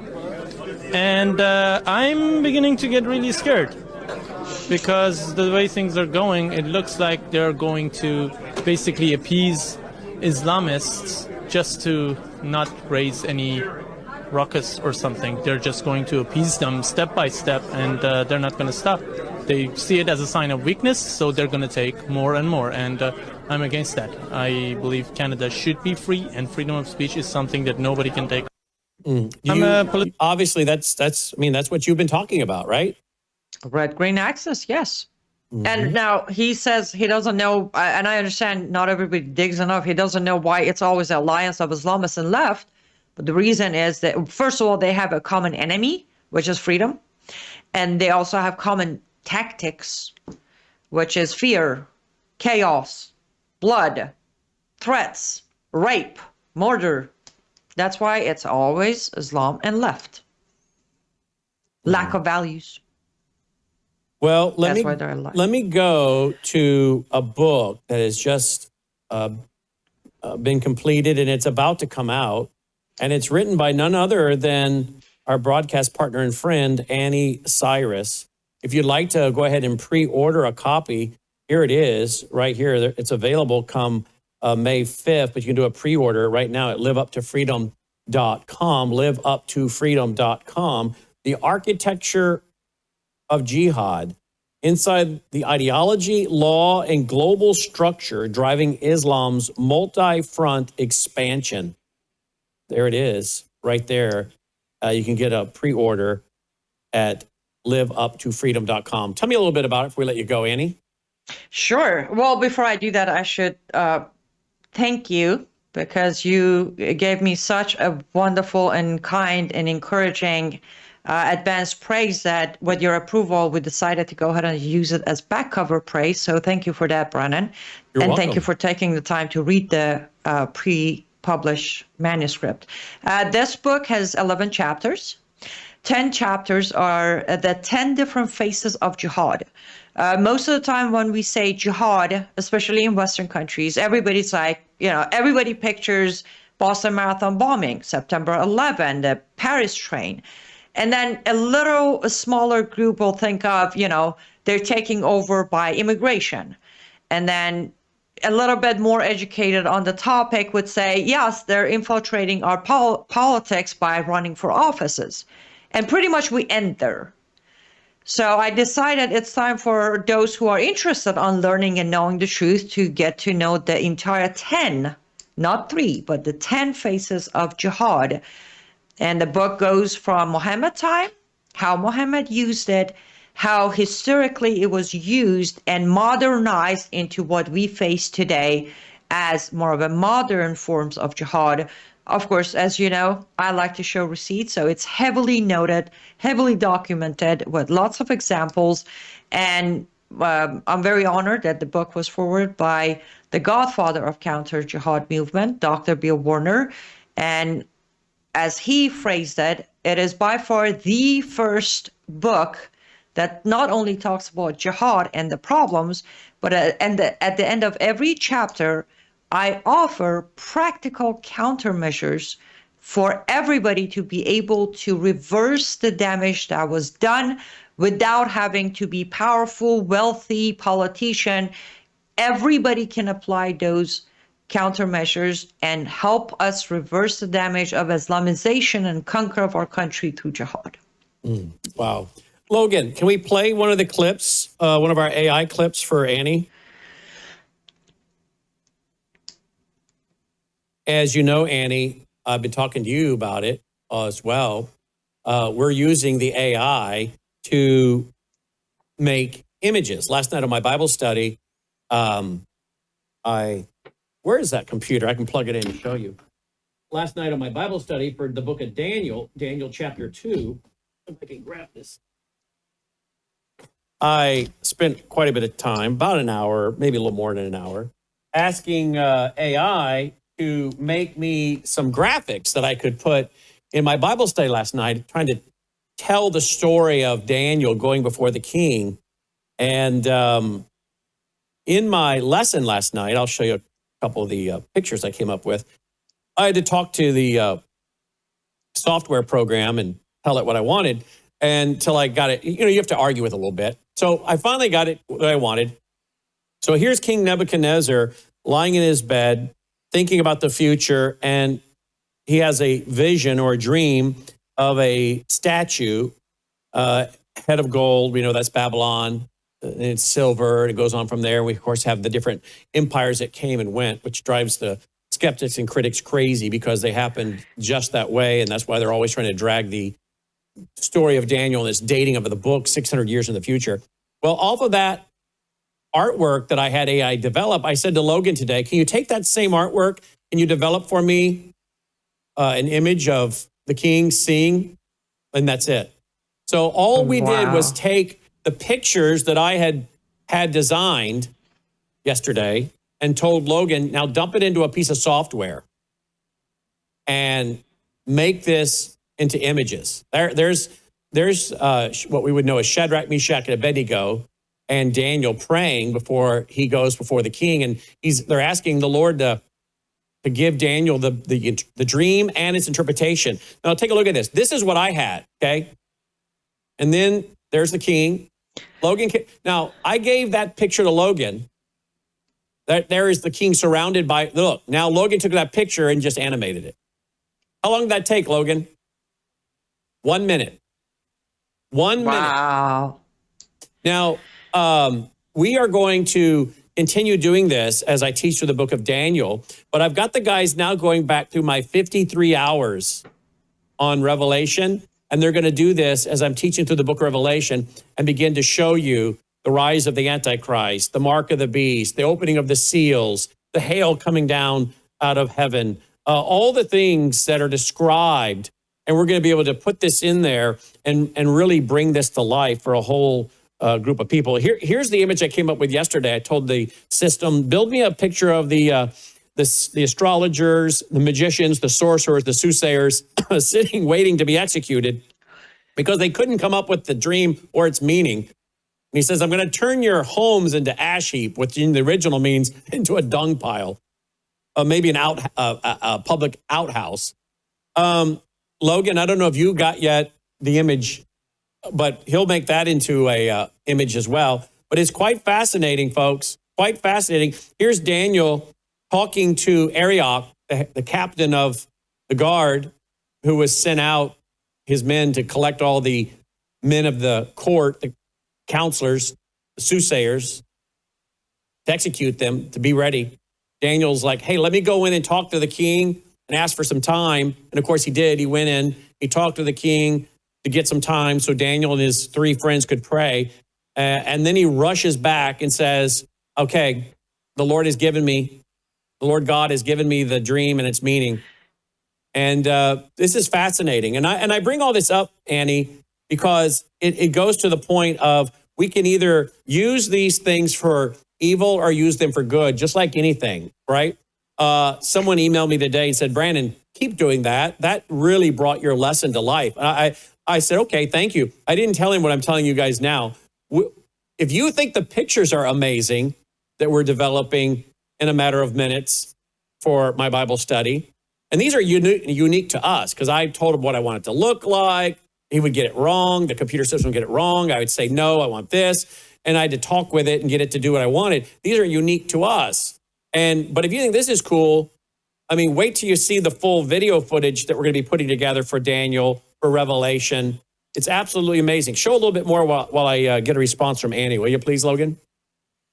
I agree. It is amazing. And I look forward to, of course, seeing the full collection when it's done. But I agree with you. It's I have been one of the people from very beginning who said, I have always said it, but with AI conflict, AI by itself is, as you said, you call it the perfect way. It's a software.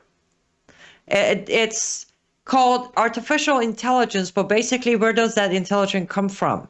It is data coming from human brain, human behavior. That's why when you ask AI itself, what are you? It will tell you that I'm a pattern recognition software. That's it. Probably next time you ask it to do a scene about Daniel for you, it's going to make less mistakes because now it has recognized the pattern of your choices. Mm-hmm. It's a tool.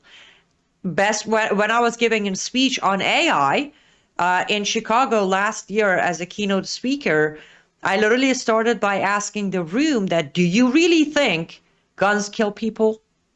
Do you think alcohol does the drunken driving? Everything is a tool. And as a very famous Persian scientist always said, everything outside of a human is a tool. Overuse it, weaponize it, underuse it, lose it, or learn the balance to understand the tool and then put it to good use. It's the same thing with AI.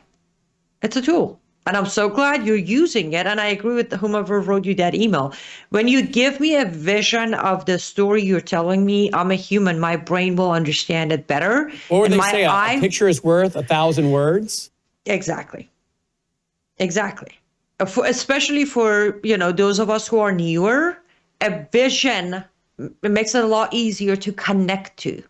So I'm very glad you're using it. It does look pretty amazing. And there's Daniel, because he was praying and asked, hey, Lord God, will you reveal to me the dream and the meaning? And he had a vision. And there he is receiving that. And then he runs to Arioch, who takes him to the king. And ironically, Arioch says, King, I have found a man. I have found a man. Of course, Arioch didn't bother to tell the king that Daniel came forward wanting to help.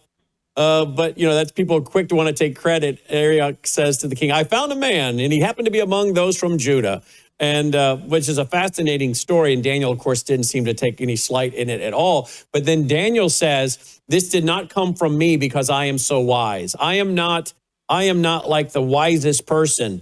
This is not from me because I'm so wise. The Lord has allowed me to know and to see this and to understand this. So Daniel gives credit to the Lord immediately. And of course, we're going to start seeing this story unfold, amazing as to what is going to happen with Nebuchadnezzar. But Daniel actually said here, he said, and he who reveals secrets, which is the God from heaven, made known to you what will be. But as for me, this secret has not been revealed to me because I have more wisdom than anyone living. And what's so interesting to me is that we have people today, leaders today, as I said on radio, they're so boastful about what they will do and have done and will do and how perfect it is all the time. And here's Daniel. Daniel could have quickly said, look, King, here's what I can tell you. Here's what has been revealed to me. And he could have used it to be about himself, but he didn't. He used it to be about God and to use it as a witness to Nebuchadnezzar. And we're going to have the story unfold. Of course, anyone who's a student of the Bible knows that eventually Nebuchadnezzar would not humble himself. So the Lord had him out eating grass like a wild animal for 7 years. And I keep wondering how long before the Lord publicly humbles some of our world leaders that are taking an awful lot of credit. But as I said last night, the world says, watch what we can do. And the believer says, watch what God will do. I'm having, we're only in chapter 2, but like the book of Revelation, I'm having a great time studying it and the parallels between now and then. Just like the king having all of these counselors around him who are into paganism. Soothsayers and magicians and all of this occultism. I hate to say it. I don't think things have changed too much. Most of our world leaders have counselors around them that are New Agers and pagans and into the Wicca religion and the worship of nature. It really hasn't changed. I mean, I think about Paula White, being in charge of the religious commission there. This woman, that's pure shamanism, I think, what she practices. This idea that the power of your words to create reality. That's shamanism. That's, I think, in the occult. I lay it out in one of my books. Times haven't changed. Leaders are still surrounding themselves with pagan leaders, many of them who are deviling around dealing with the occult. It's sad. What's sad is many of them call themselves Christians, but they're not really, I don't think, dealing with much different forces than that of the counselors of Nebuchadnezzar. So there you go. Yeah, I definitely look forward to seeing this, but about what you said, using another analogy is, you can have the most advanced TV, the new fridge where it takes your order, makes your order list and send it to Amazon. It's just like, if you stand in front of it, say, I'm sad, it's going to start singing for you. The best of it all. But at the end of the day, you have to plug it in for it to work, right? That electricity, that discovery, that is the Bible. I don't care how advanced our life gets. I don't care how great we learn and we come to discover and create robots and become, create fake wounds to create. It doesn't matter. The root of all of it goes back to the Bible. So it doesn't matter when we read it. At that time, we will connect to it if we're reading it, not through our understanding, but His. Well said. Anni Cyrus, liveuptofreedom.com to get her brand new book, liveuptofreedom.com. Get your pre-order in now. As always, Annie, thank you. And I don't know, they're saying there could be something happening Thursday. We're being told that the pizza orders at the Pentagon may go spike on Thursday night. But we've been told these kind of things before, so we'll see and we'll wait. But when it happens, we'll obviously be grabbing you and doing breaking news programming. So thank you for all you do. I'll be ready to go. I know Thank you are. Thank you, Brannon. Anni Cyrus checking in tonight. Folks, you appreciate all we're doing here. We need your support, pushing out as much content and information as we can using the technology. You know, it's not money that is the root of all evil. It is the love of money. And the same thing goes with TV. I know many people were critical of television when it started, but look how many people have been brought to the Lord and learned the Bible through Christian programming, right? The technology in many regards is neutral. It's how do you use it? And of course, we're using these powerful computers and software and servers to, well, do what you just saw. Bring the Bible and the stories of the Bible and a biblical worldview and Bible prophecy to an audience throughout the world to help them better understand what's happening and what the Bible said and how it applies to today and what is yet to come, because so much of the Bible is prophecy that is yet to be fulfilled.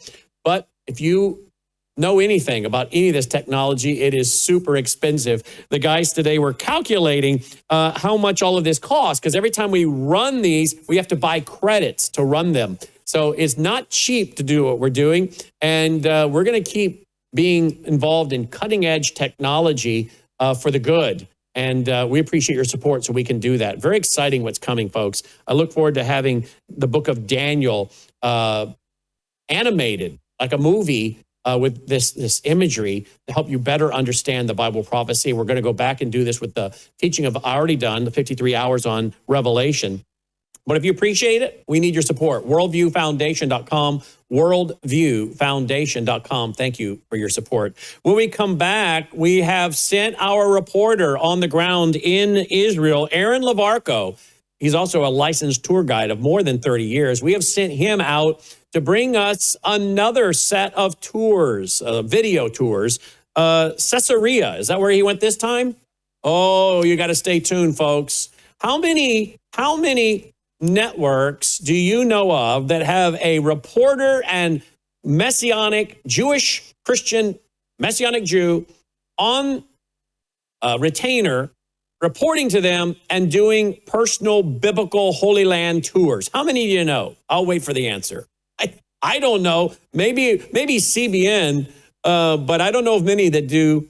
We're one of the few. And again, he's brought to you by you through our foundation, worldviewfoundation.com. And so we come back, we're going to go to Israel and to Caesarea.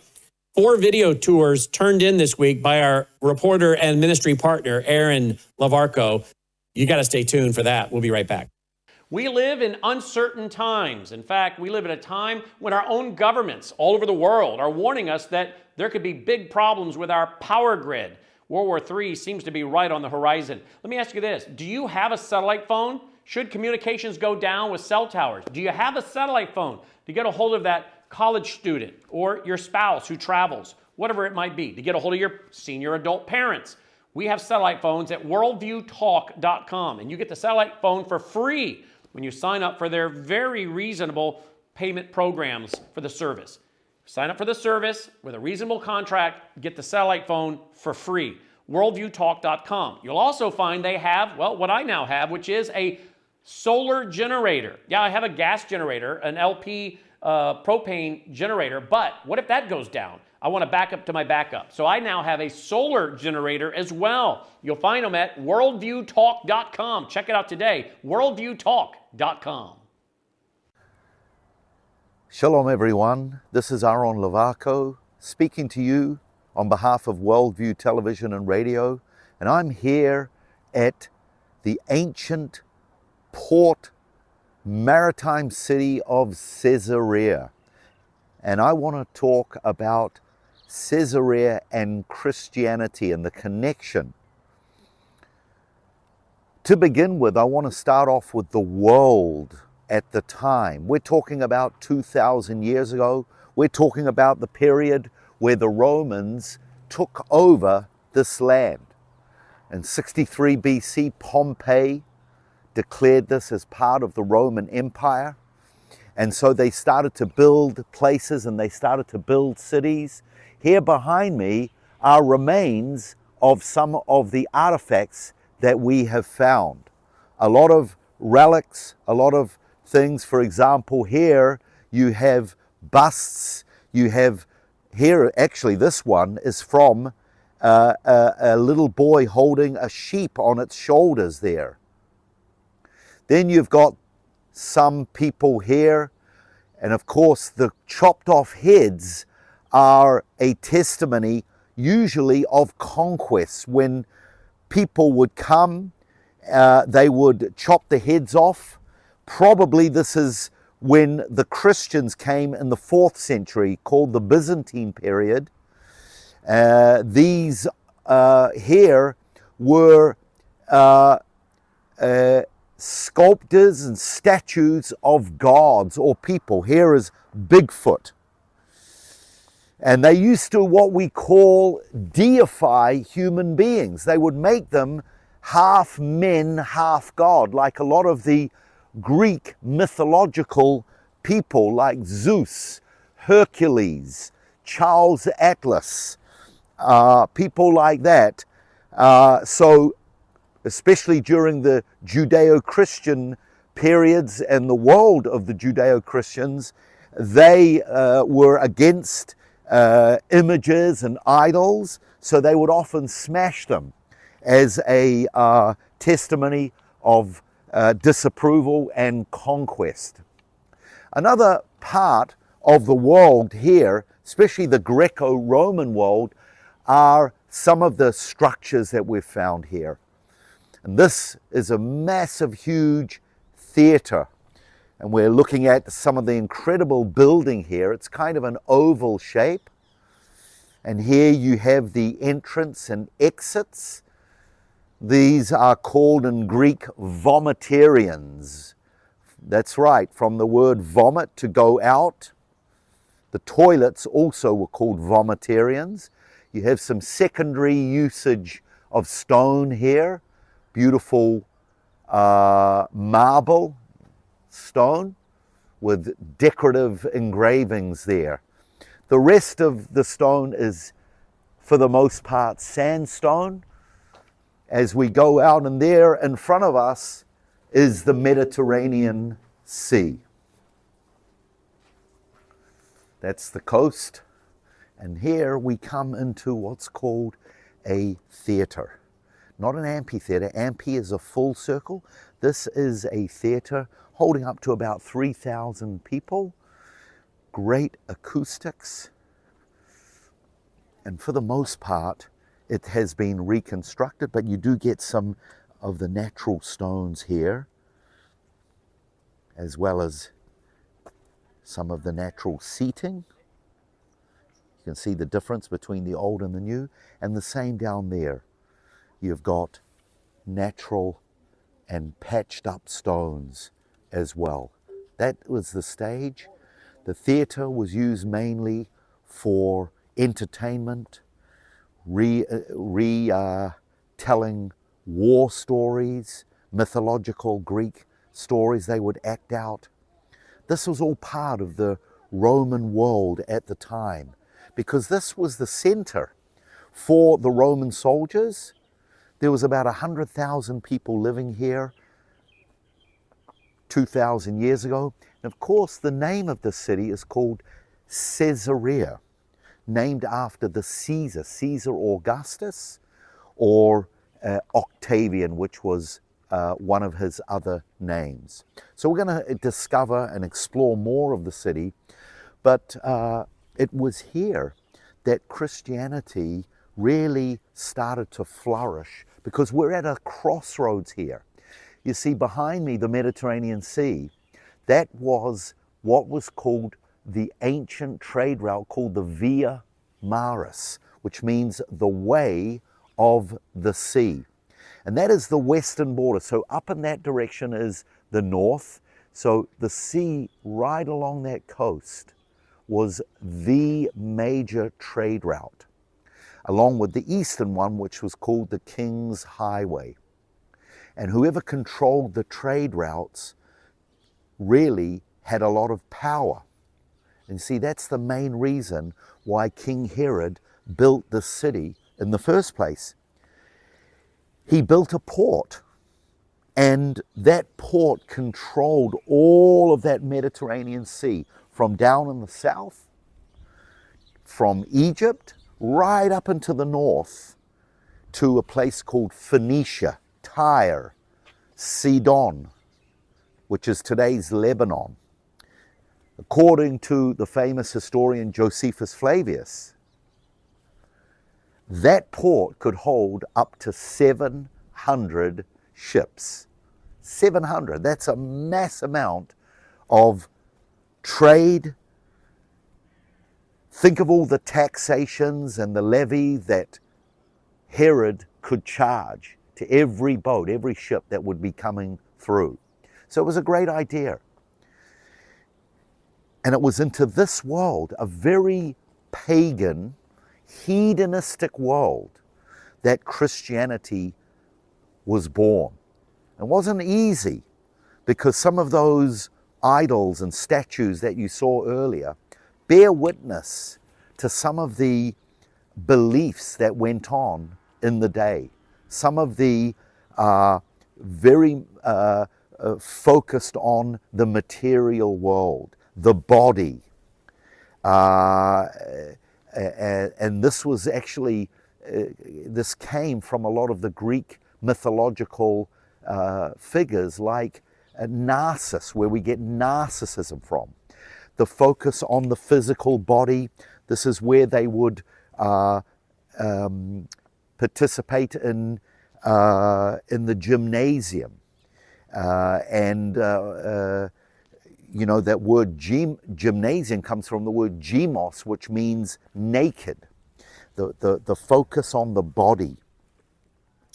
And the belief that if you looked within yourself, you actually are a god. And this was a very dangerous teaching. Of course, today we call that the New Age. So Christianity and Judaism fought against these issues. We're going to explore more as we move around this incredible site here at Caesarea Maritima on the Mediterranean coast on the shores of Israel. Well, welcome back everyone to Caesarea Maritima here on the western border of Israel, the Mediterranean coast. As I'm walking down towards the port area, you can see some of the remains of a palace that King Herod the Great built in honor of Octavian, the Caesar of the day, Caesar Augustus. You can see some of the reconstructed pillars, the perimeters of a palace that was built here. But it was here that Christianity really began to flourish. We read in the New Testament about a lot of famous people that came here. There was Pontius Pilate, for example. In fact, just over here, we've found a stone that is dedicated, or rather has an inscription of Pontius Pilate on it. This is a replica of the original one that's found in the Israel Museum in Jerusalem. There it is, and it has ancient Latin, and it talks about Pontius Pilate, the prefect of Judea. He erected a building dedicated to the emperor. So some exciting remains here. You've also got a prison over here, and it's believed that the Apostle Paul was here for a couple of years. You've got Philip the evangelist. It was here that it's mentions in the book of Acts that Philip had 4 daughters who prophesied, and he took the gospel out from Caesarea. That's where they sailed from. Here's the port that I was talking about that goes right down to that barge down there into the south. You can see, and it goes right along the coast here, and it goes right up to those rock formations in the north there. 700 ships.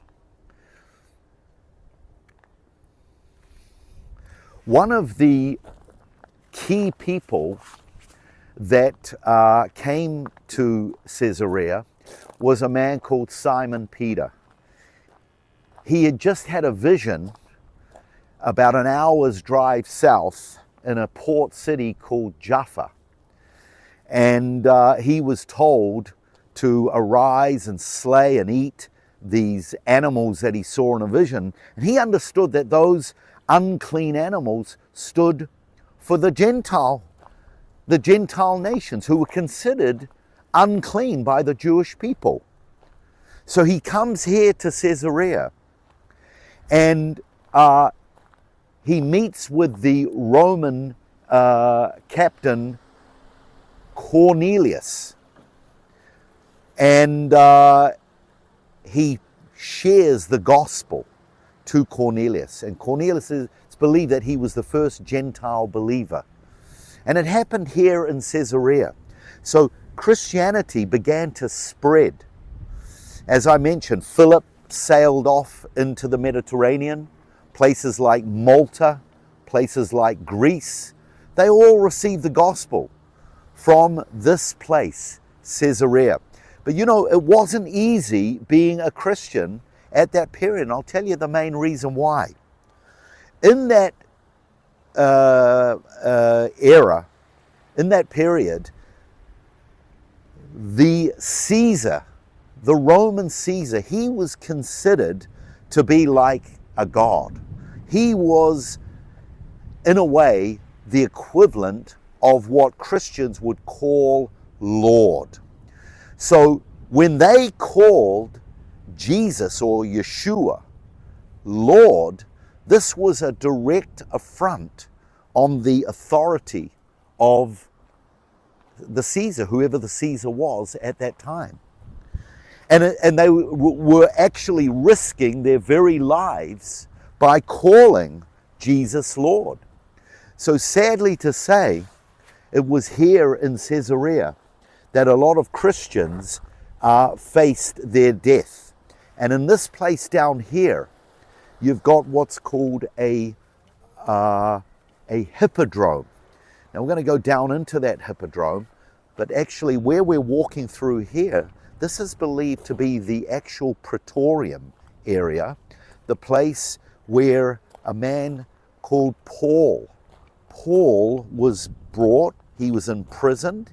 Like I mentioned over here, there's a prison where this group of people are standing. He was here for 2 years, but he was judged by one of the Roman leaders, a man called Felix. And, I'm sorry, not Felix, Festus. And this is where it says in the book of Acts, and we quote Paul, "For if I be an offender or have committed anything worthy of death, I refuse not to die. But if there be none of these things whereof they accuse me, no man may deliver me unto them. I appeal to Caesar." Then Festus, when he had conferred with the council, answered, "Hast thou appealed unto Caesar? Unto Caesar thou shalt go." And that was from Acts chapter 25. So Paul was taken the next day where he appealed. He could have been a free man, but he chose rather to be arrested so that he could testify before the Lord.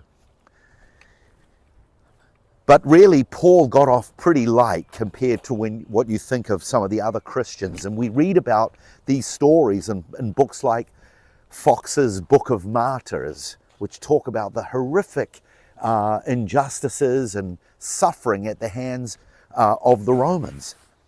As we go down into the hippodrome, you can see on the left here, everyone, a Roman toilet.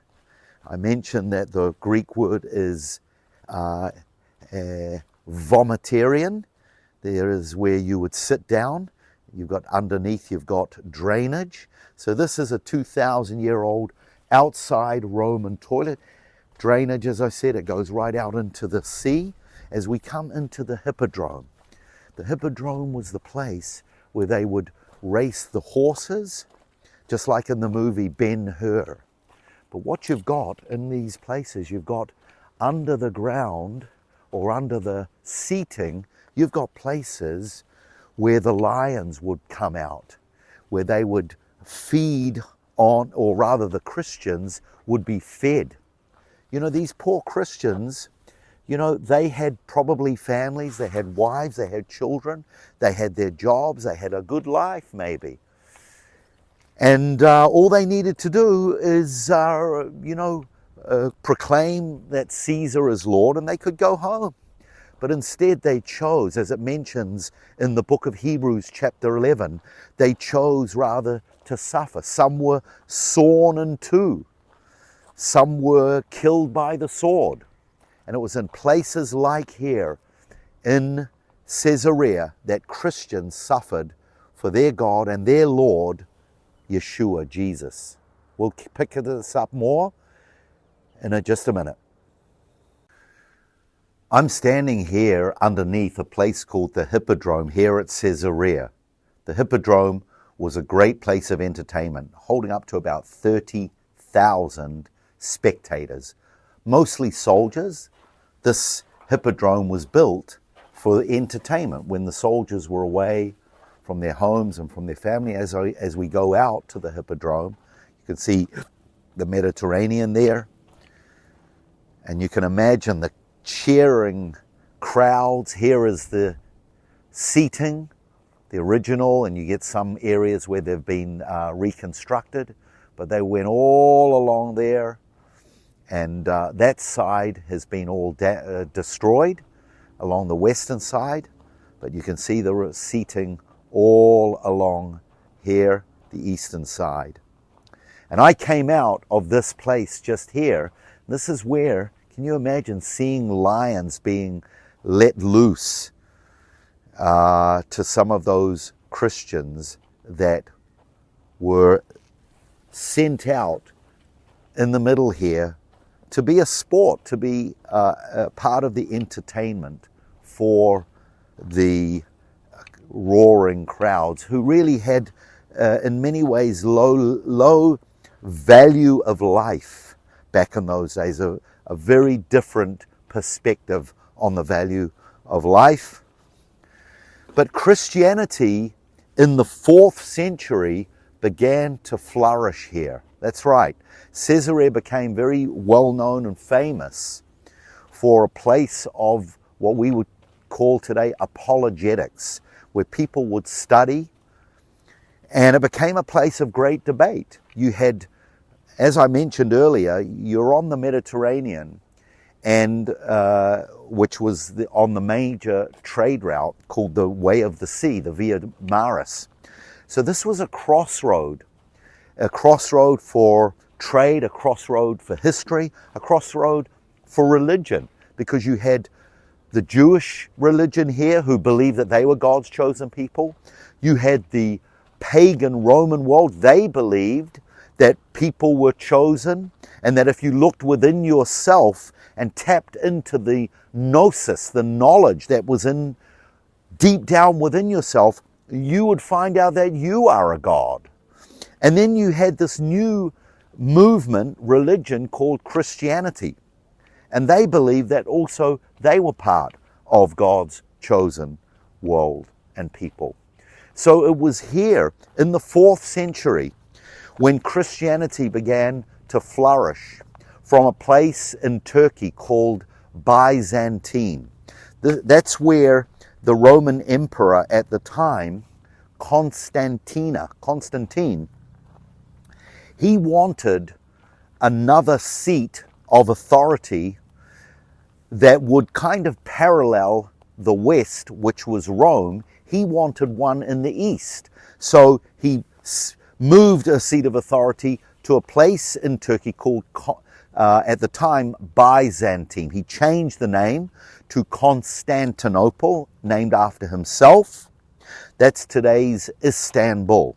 So now we have a seat of authority in the west, Rome, and in the east, Byzantine or Constantinople. And from that period, for the next 4 centuries, Christianity began to flourish, and lots of pilgrims came to the Holy Land here, especially to places like where I am, Caesarea. And it was here that the first bishop of Caesarea, called Eusebius, he set up a place for study, for debate, for apologetics. He had a massive library here of at least 20,000 books, and many famous Christian leaders, Tertullian, Saint Jerome, many of these people that were called the church fathers, they came to Caesarea. They studied here. They began to debate. In fact, not too long ago, a few years ago, some of the archaeological digging that goes along here still today, actually most of it is done in the sea over here in the Mediterranean Sea, and it's done under the water. Pretty much most of the archaeology above the ground is finished, but they send out scuba divers, and they found a coin, or rather, no, I'm sorry, it was a ring, but on the ring they had a coin. There's the Mediterranean there, which is on our our western border. If you go out directly out there, you'll get to places like Crete, Greece, Malta, Cyprus. There's the remains of the port under the ground there, some of the rocks. And they found a ring, and on the ring was a coin of the Good Shepherd. And it kind of bears witness to the fact that topics like the Good Shepherd were debated here at Caesarea. Good Shepherd is a very important messianic figure, because you've got shepherds like Abraham, you've got shepherds like Moses, and of course you've got shepherds like David. All those 3 men in the Bible were messianic figures. To Abraham was promised that through his seed all the nations would be blessed. And it was Caesarea where Jew and Gentile both had the revelation of who the Messiah was. Then you've got the shepherd Moses, and it was promised to Moses that there would rise up one like him in Deuteronomy chapter 18. And we know that in the same way Pharaoh tried to kill all the baby boys, but Moses was spared. The same with King Herod. The same Herod who built this city killed all the baby boys. And yet, just like Moses, Yeshua, Jesus, was spared. And then, of course, David, the shepherd David. It was promised that there shall never cease to be someone from the throne of David that would rule and reign. And of course, in the genealogies we see of Jesus, not only is Abraham mentioned, but he is called the son of David. So Caesarea has a long, rich history of Christianity. Peter, Paul, Philip, Cornelius, the first Gentile mentioned, where Jew and Gentile became one. And then you've got Eusebius and Tertullian and Saint Jerome, all these church fathers, and some of the archaeological remains here bearing witness, along with the New Testament accounts, the stories of what happened here. A great, incredible history that brought the light into the world, that went out from Caesarea to the nations, from along the coast here, from Caesarea Maritima. The year was 1095. The Pope at the time, Pope Urban II, is understanding that Islam has taken over many parts, especially of the European and Middle Eastern world. Here in Caesarea and in the land of Judea, which by now the land was called Palestina, because one of the Roman emperors changed the name from Judea to Palestina Secunda in the year 135, 137. The Muslims had taken over. You can actually see in the background a mosque even here at Caesarea, bearing witness, there's a minaret, bearing witness to the fact that Muslims had taken over, destroyed churches, and especially in Jerusalem, where they had destroyed the Church of the Holy Sepulchre, the place believed where the Savior, Jesus, was crucified, buried, and risen. They had desecrated that place as well. So in 1095, Pope Urban II calls upon the First Crusade. This was the mother of all crusades. There were 7 different crusades, but the first one was the largest. And so he calls on this crusade, and he gets Europeans from Italy, from France, from England, some of the Nordic countries.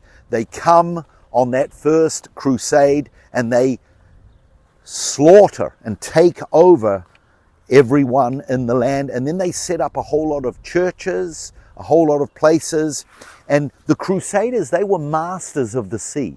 They were very, very good fighting from the sea, whereas the Muslims, they were less expert.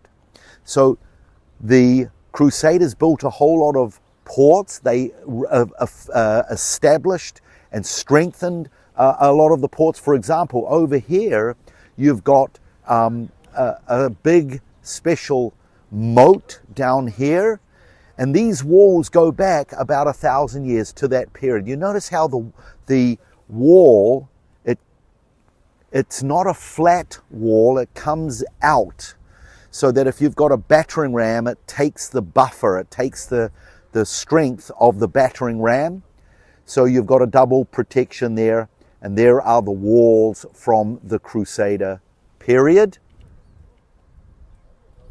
going right down through this area here. The Crusaders came, and they also, especially in places like Jerusalem, Akko, they built a whole lot of areas. They built a whole lot of inns, places for hospitality that they called khans, Khans, or inns. They built hospitals. They built farms, markets, the markets in Jerusalem. And of course, they built a lot of churches along the way. And they were part of the history of Israel, and especially here in Caesarea. They established places of hospitality. They set up their own farms here, and they were walking in the footsteps of their predecessors, especially during the Byzantine period, the 4th to the 7th century. They believed that they were walking in the footsteps of Joshua. Joshua, in the 12th, 13th centuries BC, he came into the land to drive out the inhabitants, the Canaanites, to purify the land. Well, in the same vein, they believe that they were called and risen up to do the same. Come in, drive out the evil that was here, and they believe, and that's where we get the word crusade from. They believe that they were on a crusade, just like Joshua, the son of Nun, and the Israelites were also on a crusade. So, you know, they walked in the footsteps of these great people and the mission that they were on. And they only lasted 200 years. It was only the 11th to the 13th centuries that they succeeded, because the Muslims in the 13th century, they came back. They were led by the great warrior Salah ad-Din in the 13th century. He came and he defeated the Catholic Crusades. So a lot of history here at Caesarea, a lot of blood being spilt, but a lot of books has been read and studied and debated. And of course, this crossroads of a place where the gospel went out, where we have so much remains. We have the hippodrome down there. We have some of these caves, storage rooms. You can see the rocks, and the rocks still speak today because of the history behind these rocks. You've got even these baths from the Roman period with the beautiful marble built by King Herod the Great himself. And then you've got Muslim, Crusader period history, and you've still got archaeological digging until today, mainly under the water, still finding relics, artifacts that bring to our remembrance some of the history and how Christianity, Caesarea was one of the key places that Christianity thrived and went out. And we're talking about 2,000 years. So maybe you'd like to come for a visit one day to this incredible site. It's one of the largest archaeological sites in the land. Right now it's quite pleasant because it's winter. It gets very hot and humid because we're right on the Mediterranean coast there. So shalom from Caesarea, Israel, from Aharon Levarko on behalf of Worldview Television and Radio. All right, guys, that's our broadcast for tonight. You appreciate the tour of Caesarea by our friend, our reporter, our tour guide, Aharon Levarko. Again, you make it all possible. We send him regular love offerings. For every one of these little videos, folks, we're sending him an honorarium and saying, thank you, Aharon, for taking your time and knowledge and experience and bringing us these ministry reports. You know, the Bible says that a workman is worthy of his hire. It would be very wrong and very selfish to ask him to do all this and not think about the fact that he has bills. He has a cost of living. That he's worthy of a wage as a workman. That he spends gas money getting there. Sometimes he has to go far from home and stay overnight at a hotel and film. And we need to cover this and then provide an honorarium to him. So again, if you appreciate all this, thank you for your support so we can keep it going. Worldviewfoundation.com, worldviewfoundation.com. Hey, would you also go to worldviewstore.com and get a bunch of these business cards? They are printed double-sided, these business cards are. They're printed double-sided, and they tell a little bit about Worldview Tube. So you can share these with family and friends, or maybe a waiter or waitress, or someone in the grocery store line, and say, hey, are you looking to understand the times? Here's a free 24/7 network that will help you to understand the times. Get those. They're free. The cards are a stack of 20, absolutely free, at worldviewstore.com, worldviewstore.com. Roll the music. Let's call it a night. Hey, don't forget, mark your calendar now for Friday night, October 23rd, Saturday, October 24th. It's our 23rd annual National Worldview Weekend. We've held our Worldview Weekends before in Milwaukee, but we've never held our national conference there. We've only held it at Lake of the Ozarks, Branson, and here in Memphis last year. This year, we're moving it to Milwaukee, the Waukesha Expo Center. And we're going to also do something we've never done in those 23 years. This year will be absolutely free. Yep, the building will cost us over $10,000 to rent for those 2 days, but we'll take a free will offering and raise the funds throughout the year. And this week, you should be able to start registering for it. It's free, but you're going to need to secure a seat. We were there in April for just one night, had over 1,000. We'll be announcing the entire lineup, bringing about 8 or 9 people with us to speak. You're going to love it. But mark your calendar now, would you? Friday night, October 23rd, Saturday, October 24th. Tell you more later this week. May God save America. Take care.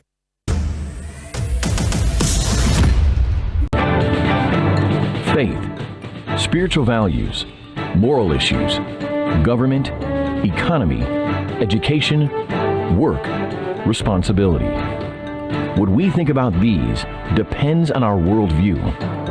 Now, VCY America presents Worldview Radio with Brannon Howse. Welcome, glad you guys are with us today. It was just a couple weeks ago was the 43rd anniversary of President Ronald Reagan declaring in a speech that he was going to sign a proclamation making 1983 the year of the Bible. 1983, President Ronald Reagan declared it to be the year of the Bible. Today is President's Day, and as I thought about our time together today, I thought, well, how could we reflect upon President's Day? And I thought, you know what? I remember a wonderful speech by Ronald Reagan on the year of the Bible. I don't know if you have heard it. I was a little shocked to find out that on YouTube, it had been put up there 10 years ago, and just barely over 1,000 people have watched the video of the speech by President Reagan. I would think that a president talking about the year of the Bible and a biblical worldview, talking about applying the Bible to the issues of our day. He talked about our children and what a great mistake our Supreme Court made in removing prayer, voluntary prayer. He talked about the myth of the separation of church and state. He put it back into context. He talked about abortion. He talked about the children that are so premature, and yet we know that's a baby. He talked about how the child is clearly a human being, that science reveals that to us. And shouldn't life, liberty, and the pursuit of happiness extend to the unborn child? He said so many things that, frankly, you don't hear from many politicians today. And he said it in a manner and in a reverence that you don't hear from many today. I was studying all week, getting ready to teach on the book of Daniel last night, as many of you know. Continuing our study through the book of Daniel, verse by verse, in Daniel chapter 2. And I can't help but think about the pride of Nebuchadnezzar. Now, this is something I wouldn't say all of us, I guess, deal with, but in reality, maybe we all do, because at the heart of every sin is pretty much pride. But other people struggle with other issues. Some struggle with pride. Some struggle with anger. We all, of course, struggle because we are living in a sinful, fallen world with a sin nature, and the old man and the new mind doing that battle is described in Romans 6 and Romans 8. So I don't want to say this in a way that is holier than thou or pious, because we all are people with feet of clay, if you will. But we sure do seem to have politicians today that love to pound their chest and talk about what they can do and what they're going to do and what they've accomplished and how they're better than everybody else and what they do is almost perfect and flawless. And it seems as though there is a lack of humility in so many of our elected leaders today to acknowledge that it's God. It's God. But my study last night on the book of Daniel went into the issue of, but there's a God in heaven, the God in heaven. And here was Daniel showing up to Nebuchadnezzar after Daniel and the three Hebrew young men had prayed. By the way, I'm going to play these clips by Ronald Reagan. You're going to love them. It's nostalgic. It actually makes you homesick. Makes you homesick for another time, 43 years ago. It makes you homesick and longing for leaders that would respect and have a respect for the Bible and talk in this way without having to then mix in other things. You go, why did you just say that? You're doing so wonderfully. Why did you have to throw that in there? But Daniel is a perfect example for all of us, because here he is rushing to the captain of the king, asking, what is going on? I'm hearing about a decree from the king to kill all the wise men who cannot tell him the meaning of the dream because they can't even tell him what he dreamed. He's demanding to know what was his dream, then the meaning of the dream. And I don't think it's because he forgot what he dreamed. It's because this is a young king who's taking over from his father. These astrologers and soothsayers and magicians are likely much older than he, and he's not so sure they even want him on the throne. Maybe they don't want to tell him what's really going on, what his dream really meant. Maybe they want demise to come to him and see him off the throne. Perhaps he didn't even trust his own counselors. So, or he thought, you know what? These guys are a lot of phonies. I wonder if any of our elected officials today ever think about, you know what, these counselors that speak religious things, they're phonies. Isn't it sad that many of our religious leaders today are not a whole lot different than the pagan, occultic Babylonian counselors to King Nebuchadnezzar? And isn't it sad that many of our so-called religious leaders, or the people that have risen to the top, while they don't lead you and me, we're not following, they are really no different in the occultic Babylonian style of the counselors of Nebuchadnezzar? I can think about Paula White. Tell me how Paula White is any different than the occultism of Nebuchadnezzar's counselors in some comparison. How is it that the word of faith and the New Apostolic Reformation and these people that think that they have the power of the mind to create reality, known as the law of attraction, they may call it name it and claim it, but it's the law of attraction. It's the same thing that Oprah Winfrey is taught with that very book called The Secret, the power of the mind to create reality. It's nothing more than shamanism. And now we have taken black magic and we have wrapped it in Christian phrases and terminology, turned it into white magic, so-called they have. And they surround our leaders.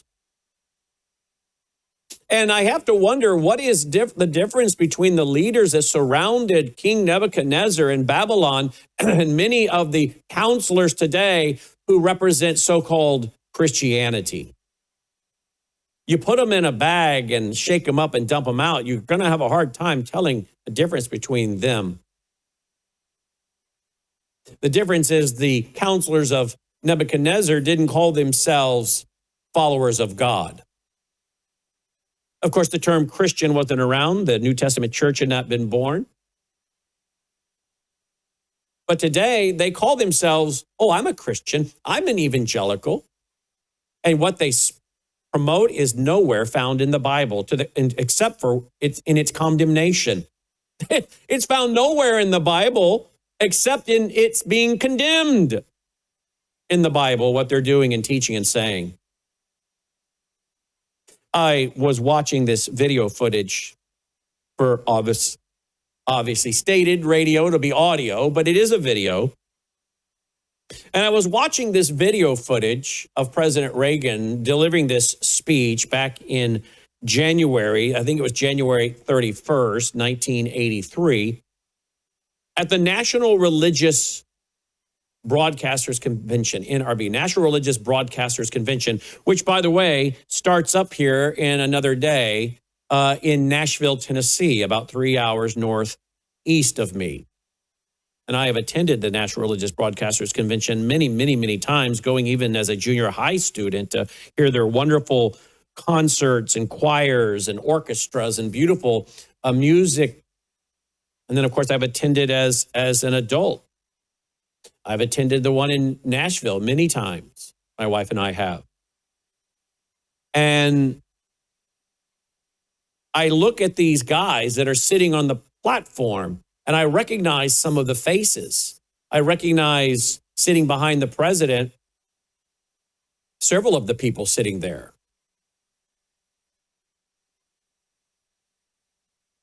And I know what many of those people that made up the National Religious Broadcasters in 1983, what many of them believed